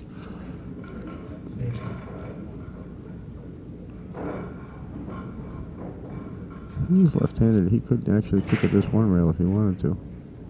I think you picked the right shot. Of course, you know, John, if he gets cue in hand, he might play one of those super safeties on Shawn and leave him stuck behind the back of that 10, and then Shawn will have a tough time hitting the 1 ball. And if that's the case, you know, we could be looking at a 3-foul situation. So I think that's why Shawn's struggling to figure out some way, somehow, to hit this 1 ball. Have you caught any 3 fouls yet? Yes, indeed. We saw 2 in 1 match. 2 in 1 match? Yeah. Yeah, because I haven't seen any out there, but I had figured there has to be occasionally a few more with the option of tying up balls. You know, the difference between 9 ball and 10 ball, everybody says just 1 ball, but you know, the case when you're breaking 9 ball, a lot of times you're making 1, 2, or 3 balls on the break. That's right. And 10 ball, we can see. Lucky if you make 1 or 2. Right. So there is just more balls on the table constantly. Well, while Shawn's making up his mind about the shot, we'll give you an update on the match next to the TV table. It's Dominic Yench and Mike Davis, with Dominic Yench leading 6-4. And how are we looking over there on Ralph C.K. and Gabe Owen, Joe? Well, Ralph is slowly came back and now leads 6-5. And Gabe just broke dry.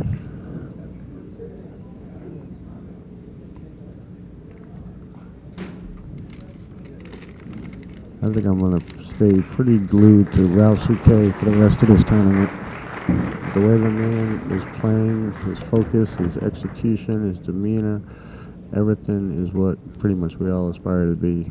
And he's setting a good example for all pool players. Yes, he is. Alan Hopkins paid him a very nice compliment to players' meeting. He's like, Ralph, you're playing as good as anybody in the world right now, and nobody knows it.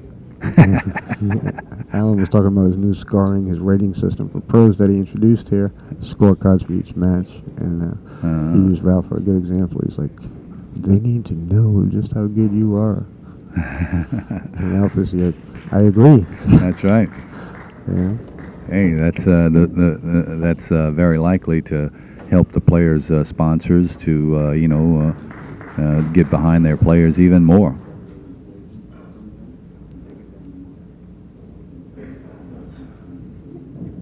We need some kind of scoring or ranking system, but it's just not that easy in this game to develop one. The one Alan came up with is very cut and dry, very straightforward, and I think it's a great start.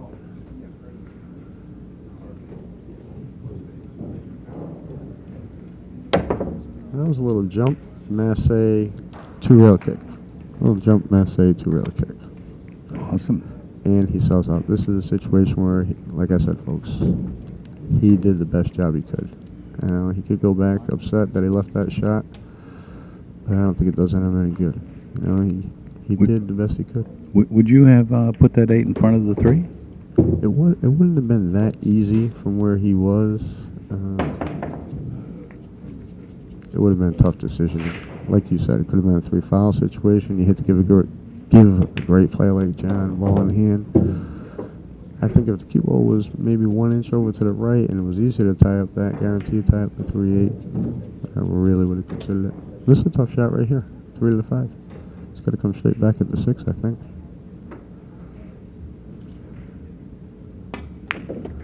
Oh, look at that shot. What a shot. Gee whiz. What a shot. I love it when they come that close to the side pocket. He knew where it was going the whole time. Look at that fast, smooth stroke. He's getting that rhythm again. Yep.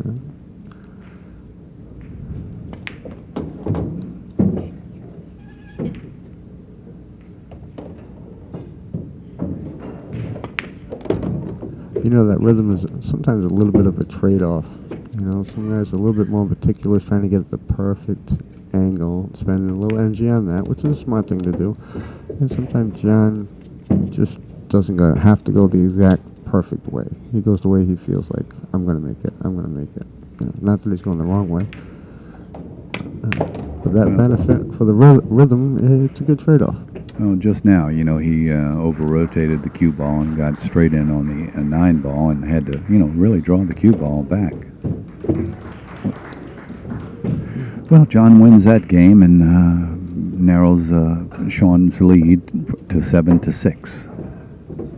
It is a game of momentum. It keeps shifting back and forth.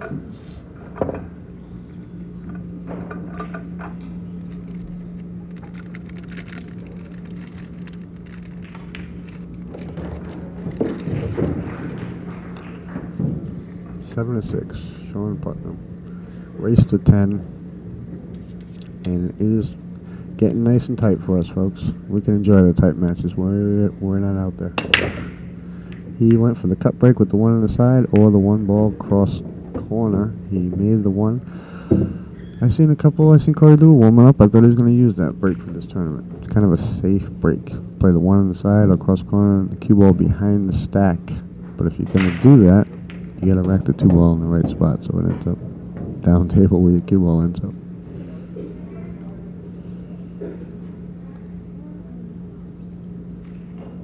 I really dislike pushing out against professional players. It's so tough. Well, I've seen in the amateur ranks a lot of push-outs to, jump shots. Push out to something where it's, if there's a possible straight-in shot, let your opponent take a shot at jumping the ball or giving it to you.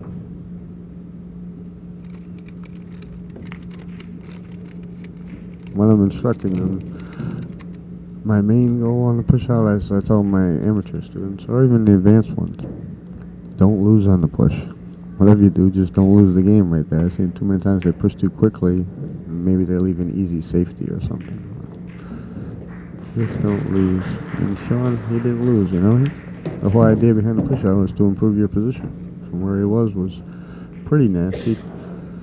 And now this is going to be a cat and mouse type of game with that 3-ball down there.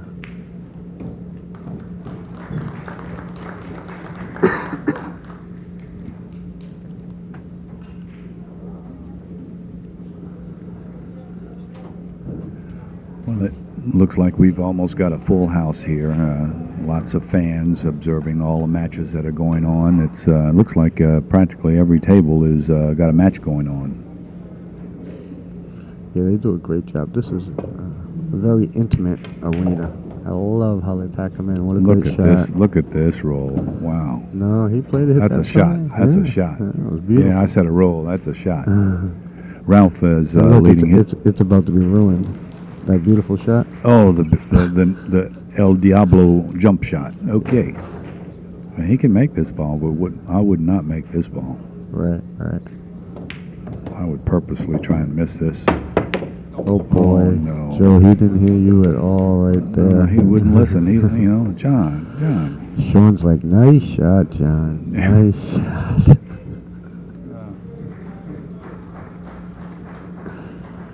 I don't know if you can see a piece of it. He's gonna. Oh boy, he's going in here.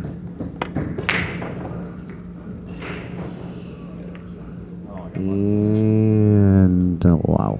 You know, Joe, I've really learned something in the last couple of months. I have elevated my game to a height that I never dreamed possible behind this mic.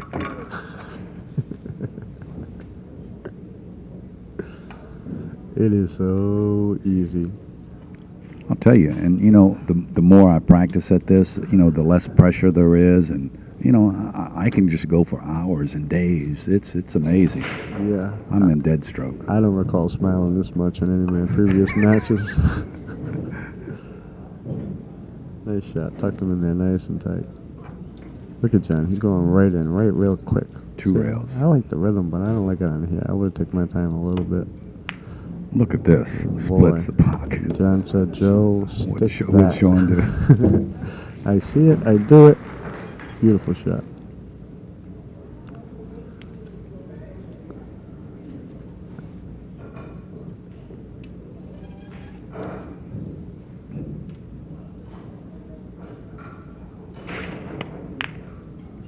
Wow. Can he get past that 5-ball with the combo? Or does he play a safety? He will play a safety in a heartbeat, I'll tell you that. He will shoot in a heartbeat too, Joe. This guy's like, I believe he's going safe, right? Did he cut off the rails? A wicked safety. No soup today for John. He cut off the far rail, but I don't know if he can kick towards the 7-ball. Might have to Marseille curve it in. Shawn's like, how many times do I got to jump Marseille kick? Yeah, maybe two tips of English if he can get by it. Yeah, don't tell me he's got to jump Marseille. Oh. He's like, not again. 7-6, Shawn Putnam. If he has to jump the ball, the English won't take on that rail all that well. And Nice, Joe. Folks hear that? Pay attention to that little tiny detail. I don't. He went for the 4-rail kick, Joe. He gets a hit out of it at least. The 4-rail zigzag. Yeah. Well, I didn't see the 4-rail. I thought maybe 2 at the most. All right. I got a shot of it, though. Oops.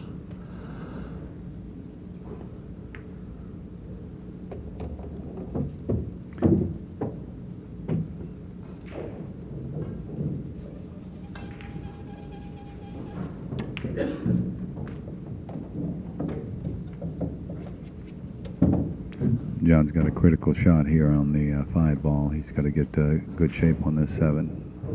I think he's going to come all the way around the table. Yep, that's what he did.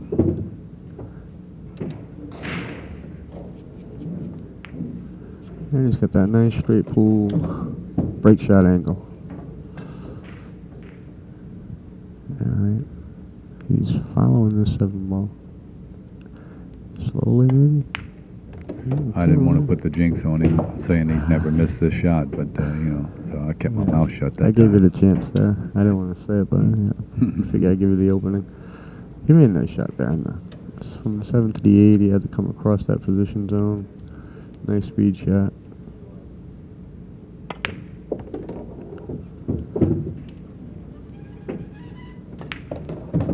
He's a little straight.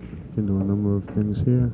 He's going to follow it with top left. He's going to draw it with bottom left. What's he going to do? He's right where he can do just about everything.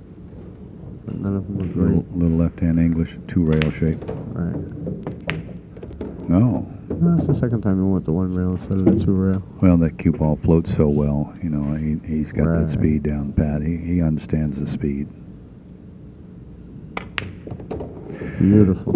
Well, if you've just joined us, I'm Joey Augustin, Joey A. from the Internet Pool Forums, and I'm in the booth with Joe Tucker, a professional pool player from Providence, Rhode Island. Welcome, and we've got a great match underway here with Shawn Putnam and John Schmidt.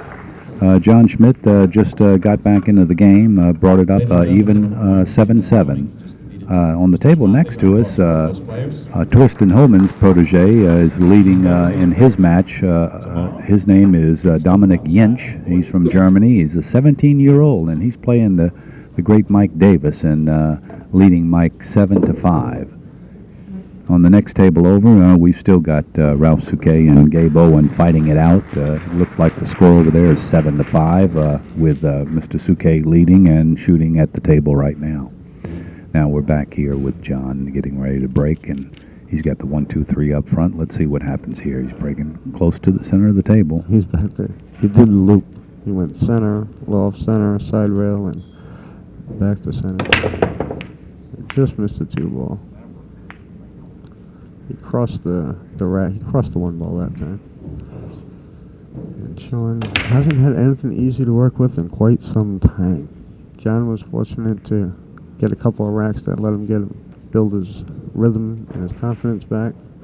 But Shawn, John has been locking him up, and the balls aren't cooperating. Does Shawn take a chance on half ball hit and putting the 2 on the rail and hiding behind the 5? I think he's going to bank it and draw down towards the 2. Well, he's going all in if he does that. He doesn't have to sell out. He's a good banker. Great 1-pocket player. And that's not really a good roll there. How do you squeeze that cue ball in there? Well, the rolls come and the rolls go. Constant. I don't see a shot here, so he's going to have to come up with some kind of creative safety. Maybe just roll off his right side of the 2, put the cue ball. Put the cue ball on the 9? Yeah, a little bit. I think that's what he's looking at. Be so tough to. It's going to leave an easy 1-rail kick. So I like to spend a few extra minutes in situations like this and try to find something creative. He's going to roll up on the 9. Oh, no, I liked what he tried, though. I mean, it came out really bad, but I like what he tried. And you see how the cue ball went to the side rail? He wanted it to go to a specific point on that rail. If you use that same method that he used earlier in the match with pointing to the spot on the back of the object ball. Right. Because he came up a good 2-3 inches on the rail where he didn't want to hit. He did, I think, at that time all by feel, but he could have used that same method. You don't got to use it just for caroms. Anytime you're playing safe, you want that cue ball to go somewhere. Okay, he's got a little backwards cut on the 3. He could do soft draw off the 10. Looks like he's hitting it hard. And he is. A little inside. Nice shot. Just got a little too much angle here again. Well,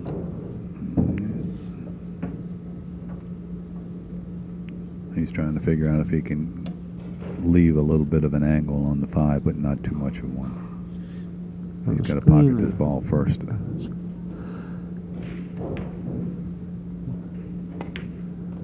nice to know. Making his angles. Nice to know exactly where that cue ball is going to miss that 10.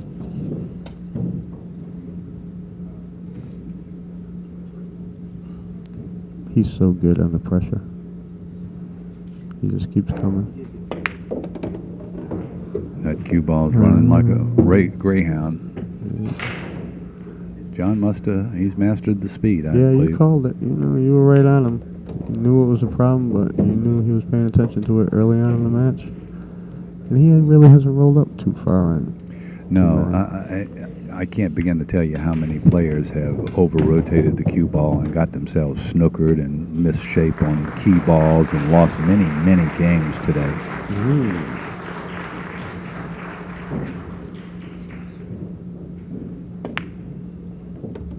Ladies and gentlemen, Corey Dools just defeated. Excuse me, please.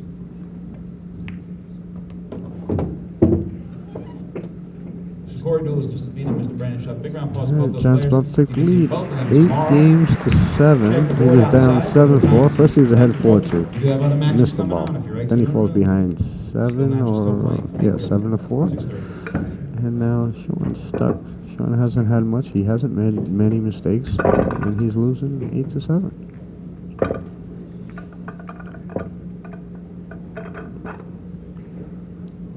Those of you who have just joined us, I'm Joey Augustin, Joey A. from the Pool Forums, and Joe Tucker is here with me in the booth, professional pool player from Providence, Rhode Island.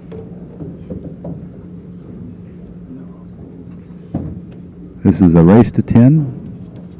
The 10 ball on the break does not count. It gets spotted back up immediately.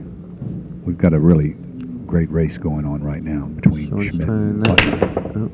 Oh, the That was cue a ball different almost break. went in the hole That there. was a different break. He hasn't tried that one yet. Well, he got very fortunate. That 3 ball knocked the cue out of the pocket. That cue was going right in the hole, and John was at that eye level. I glanced down and saw, and I think his eyes widened a little bit there. You know what I said to that one, Joe? That makes up for all the times that I'm sure Shawn has squatted his cue ball perfectly in the middle of the table And got kicked in. and got kicked in. Yeah, you're right. That's right. It's the law of equivalent benefit. Things balance out for the most part. Well, here's a situation where I think the racking hurt him. You put that 2 ball, 2 and 3 in the back, 3 balls up here, okay, but if you would have put that 2 and 3 where he put the 7 and the 8, or the 8 and the 9, I think he'd be tapped out. He's not going to play a safety, huh? Yeah, he's going to draw back and draw out. Wow, he hit it too good, folks. He hooked up on that cue ball too good. Yeah, he wanted to come straight out, which from that angle I thought he would. He can still get shape on this 3 ball, though. I agree. It's a pretty big target area to go 1 rail across, Right. back over to the rail where he's at. It's Yeah, and just, he can get shape all the way from the side pocket all the way to almost the first diamond. That's a Right. 3-foot area. Oh boy, there's a lot of jack. Oh, he's left-handed. Yeah. Oh, He didn't like it. wow, he didn't want to shoot it. He didn't like it. I can't believe he didn't shoot that. It just looked like a natural shot for a left-handed guy. I kind of agree, and he just didn't even consider it really that much. He never looked at shooting it. He was looking at that safety all the way. I just We wonder got one sometimes. match if they just even got done. I think both of my friends just played. Al Lapina, Filipino player, hangs out in New York, New Jersey, just defeated my other friend, Hunter Lombardo, good upcoming player from Florida. He's, that's his first loss though. They were both undefeated. But Oh, that's great. I haven't seen Al in years. He pops up every 1 or 2 years, and Hunter's been working on his game. And he's a really good instructor also. We're going to do a lot of things together in the future. Who is that now? Hunter Hunter Lombardo? Lombardo, yeah. Mhm. He's really, he knows how to play the game, but he really understands the body mechanics. And he does that much better than I do. I teach more position, strategy, aiming. And so we make a good team that way. Okay. Real tough shot here. Yeah. Ladies and gentlemen, Mr. Al Lapena is just defeated Lombardo. Big round of applause to both those players. You'll see them tomorrow. Check the schedule Tell you what, on the board. I might be inclined to put the old jump cue on this. Yeah, they got jump cues now where this shot right here, I could use my jump cue and put my knee up on the table. I'm pretty confident. That's close. I was all for the jump cue and maybe get the 2 behind the 10 or the 5. I didn't care for that. Yeah, I just don't know how adept John is with the jump cue. I know he can handle the average ones. He was pretty close to that. Maybe that's what he was concerned about. And if he jumped it, maybe he was worried about that 7-8. You know, he liked it the way it was. He didn't want to mess with it.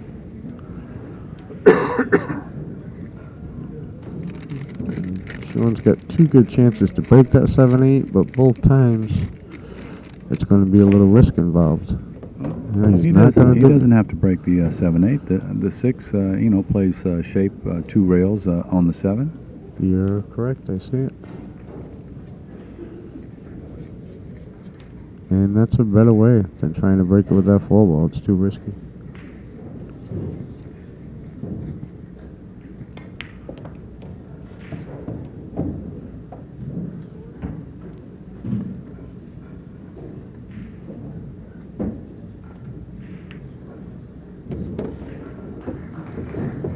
Score is 8-7. John Schmidt over Shawn Putnam, racing to 10.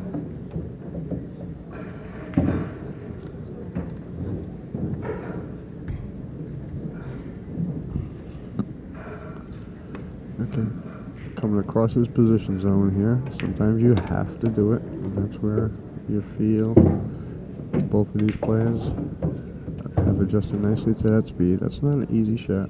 It looks very simple, but there's work to be done there. And I was going to play for that 2-rail angle Joey was talking about. Shawn hits these shots very well. A couple years ago, I remember watching him play in a tournament, and he was just putting his tip exactly where he wanted the cue ball to hit when it was crossing the table on almost every shot. That was part of his routine. I haven't seen him do it at this tournament, and he was very accurate, and I think it was helping him play with a lot more confidence. A little safety here. I hope he can shoot. Yeah. Oh, yeah. Fantastic. We're looking at 8-8.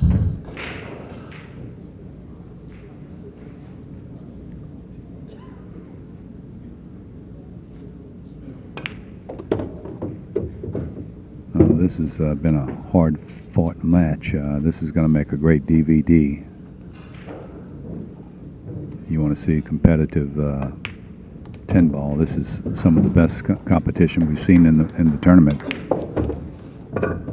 8-8. Both playing great. A couple of mistakes cost John early, and then after that, it's just table management. You know, whoever had the momentum going their way and the ball's working with them kept control of the table, and these guys are fighting for every game that they've earned, that they've won.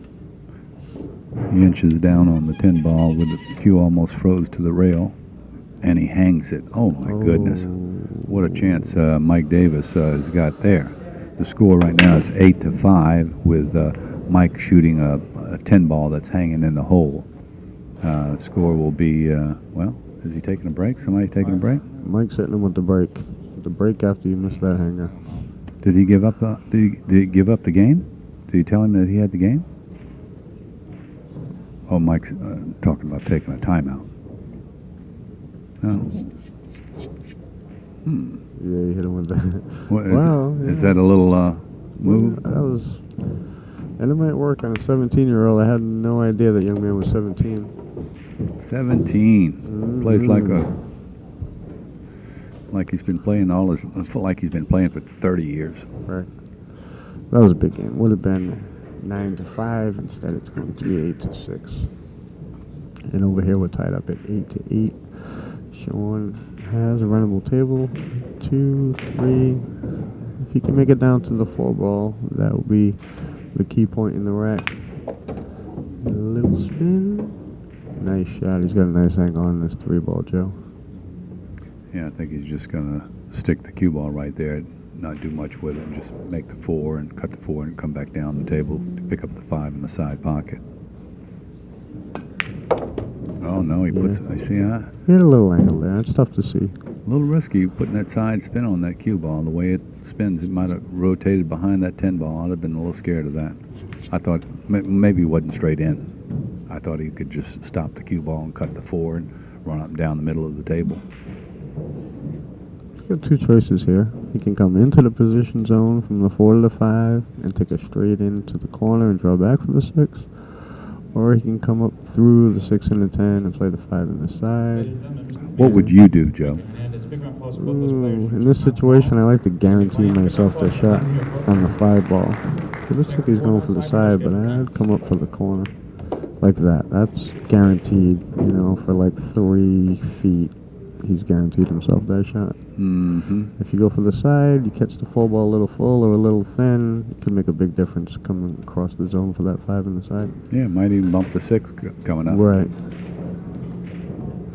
So drop straight back at the 10 here.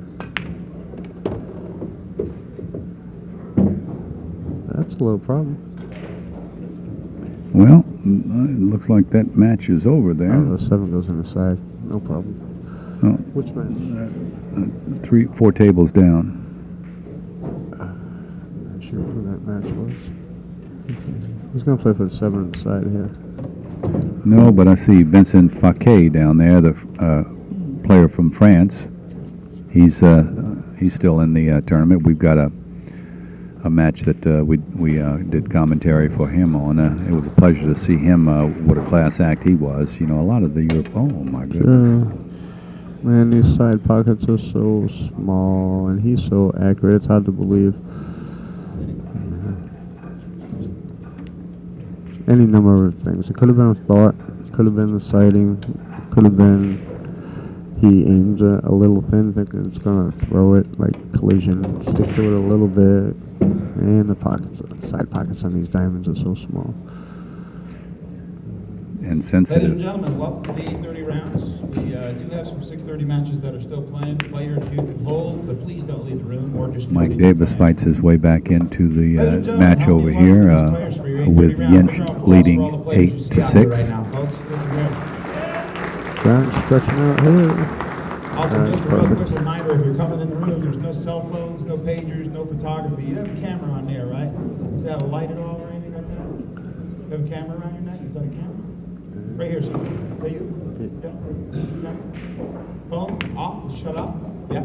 Cool. All cell phones and pagers. Well, no photography, no John's Ladies and gentlemen, help me welcome got these 9. players. Yes. 9 to Number 8. 1.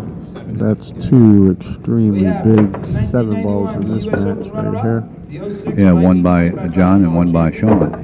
Number 1 Yes. in the world in 03, and in 93 and 2006, this man was the 8-ball and 9-ball players. Joe, I want to point out that little lady right there, sitting close to you. That is like one of my all-time favorite students in my life. Her name is Liz Taylor. Oh, And she took 10 years off and she came back. I used to coach her 10 years ago. She recently came back about a year ago. And she's been working her butt off. She's a mother of 7. She drives an hour and a half to my house. And, every Wednesday we spend the afternoon working together. We go to a tournament at night. And then we come back and watch pool tapes at my house. Don't worry folks, I'm married. She's friends with my wife also. And we watch pool tapes till 3 in the morning. And she just recently won the New England Female Player of the Year, so she'll be back playing on the Pro Tour this year coming up. did you say Liz Taylor? Liz Taylor. What a great name, too. She's a Great accomplishment. The IPT Great North girl. American Open champion. She won the Midnight Madness tournament down the street last night. I like that. Wow. 7 in the side. Finally, he came with the break. I've been looking for the whole match. Holman. 7 in the side. The 1-ball kid that's so fast. And his opponent, ladies and nothing to gentlemen, work is with. the president and founder of Gospel Trick Shot Ministries Incorporated. He does over 100 trick shot shows around the world per year. He's sponsored on tour by Thomas Aaron Billiards of Stuart, Florida. Gospel Trick Shot Ministries Incorporated. Please put your hands together for Mr. Steve Lillis. Gentlemen, when you're We're just ready, taking a you can little hop break right here to back. introduce in the next round. This one's going a little bit over because it's a tight match at 9-8. Is he going to get a rail? Is he? Ladies and gentlemen, I don't help think me you get a welcome the rail. players down here on table unless that 2-ball was frozen, he did not get a rail froze. That's unfortunate. John's got a chance to win the match here. He has the 1, 2, 3, 4, 5. The balls are spread. They're open, you know, and they're all 1, 2, 3, 4, 5, nice, 6. It's just one of those racks with no particular key shot. The key is to stay in line. And John will probably be in line the whole rack, but he'll be shaking his head like he wasn't. And his opponent is the 2007 Valley Forge Well, you notice how champion. John, when he has the opportunity, he gets close to his work. Mike DeShane.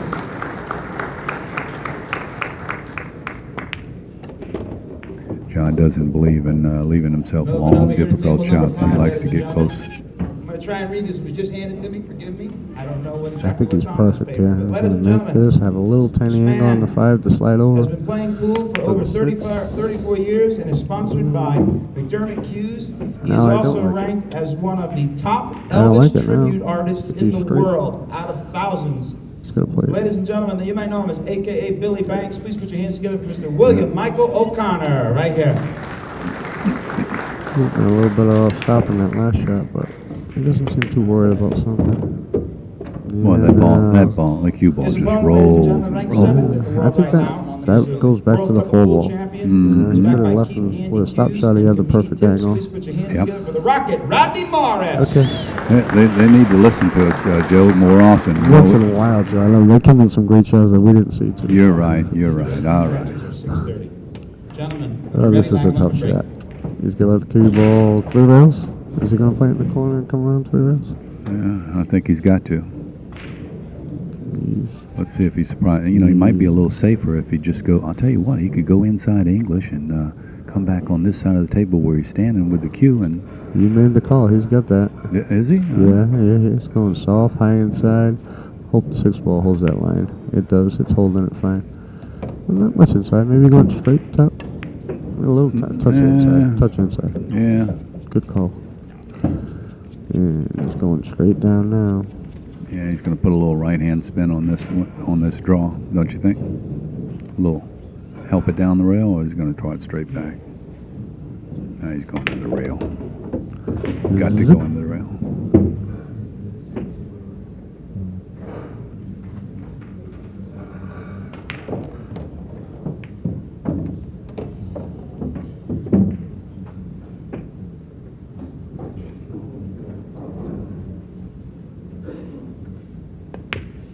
Fantastic match.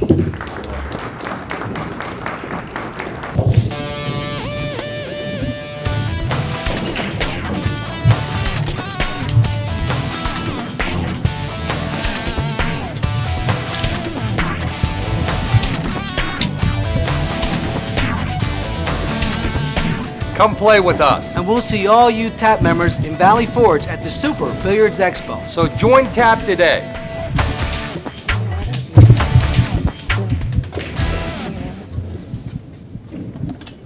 Christina De La Garza reporting live at the Super Billiards Expo in Valley Forge, Pennsylvania. You guys just watched John Schmidt defeat Shawn Putnam.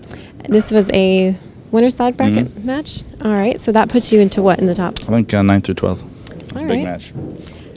Great, and there seemed to be a lot of distractions going on during that match. I think somebody's cell phone went off like 3 or 4 times. Did that Well, seem to affect your play at all? No. I mean, we're just happy some spectators show up. So once in a while, you're going to get a phone ring or something. But, you know, that happens.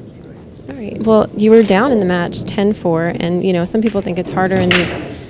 Do you think it's harder or easier in the alternate break format? I got down 7-4, actually. I got quite a few rolls in the beginning, got ahead 4-1, then I got down 7-4, took a break, and then all of a sudden the momentum changed, and I got a few good rolls. And, yeah, you know, we both broke dry every game.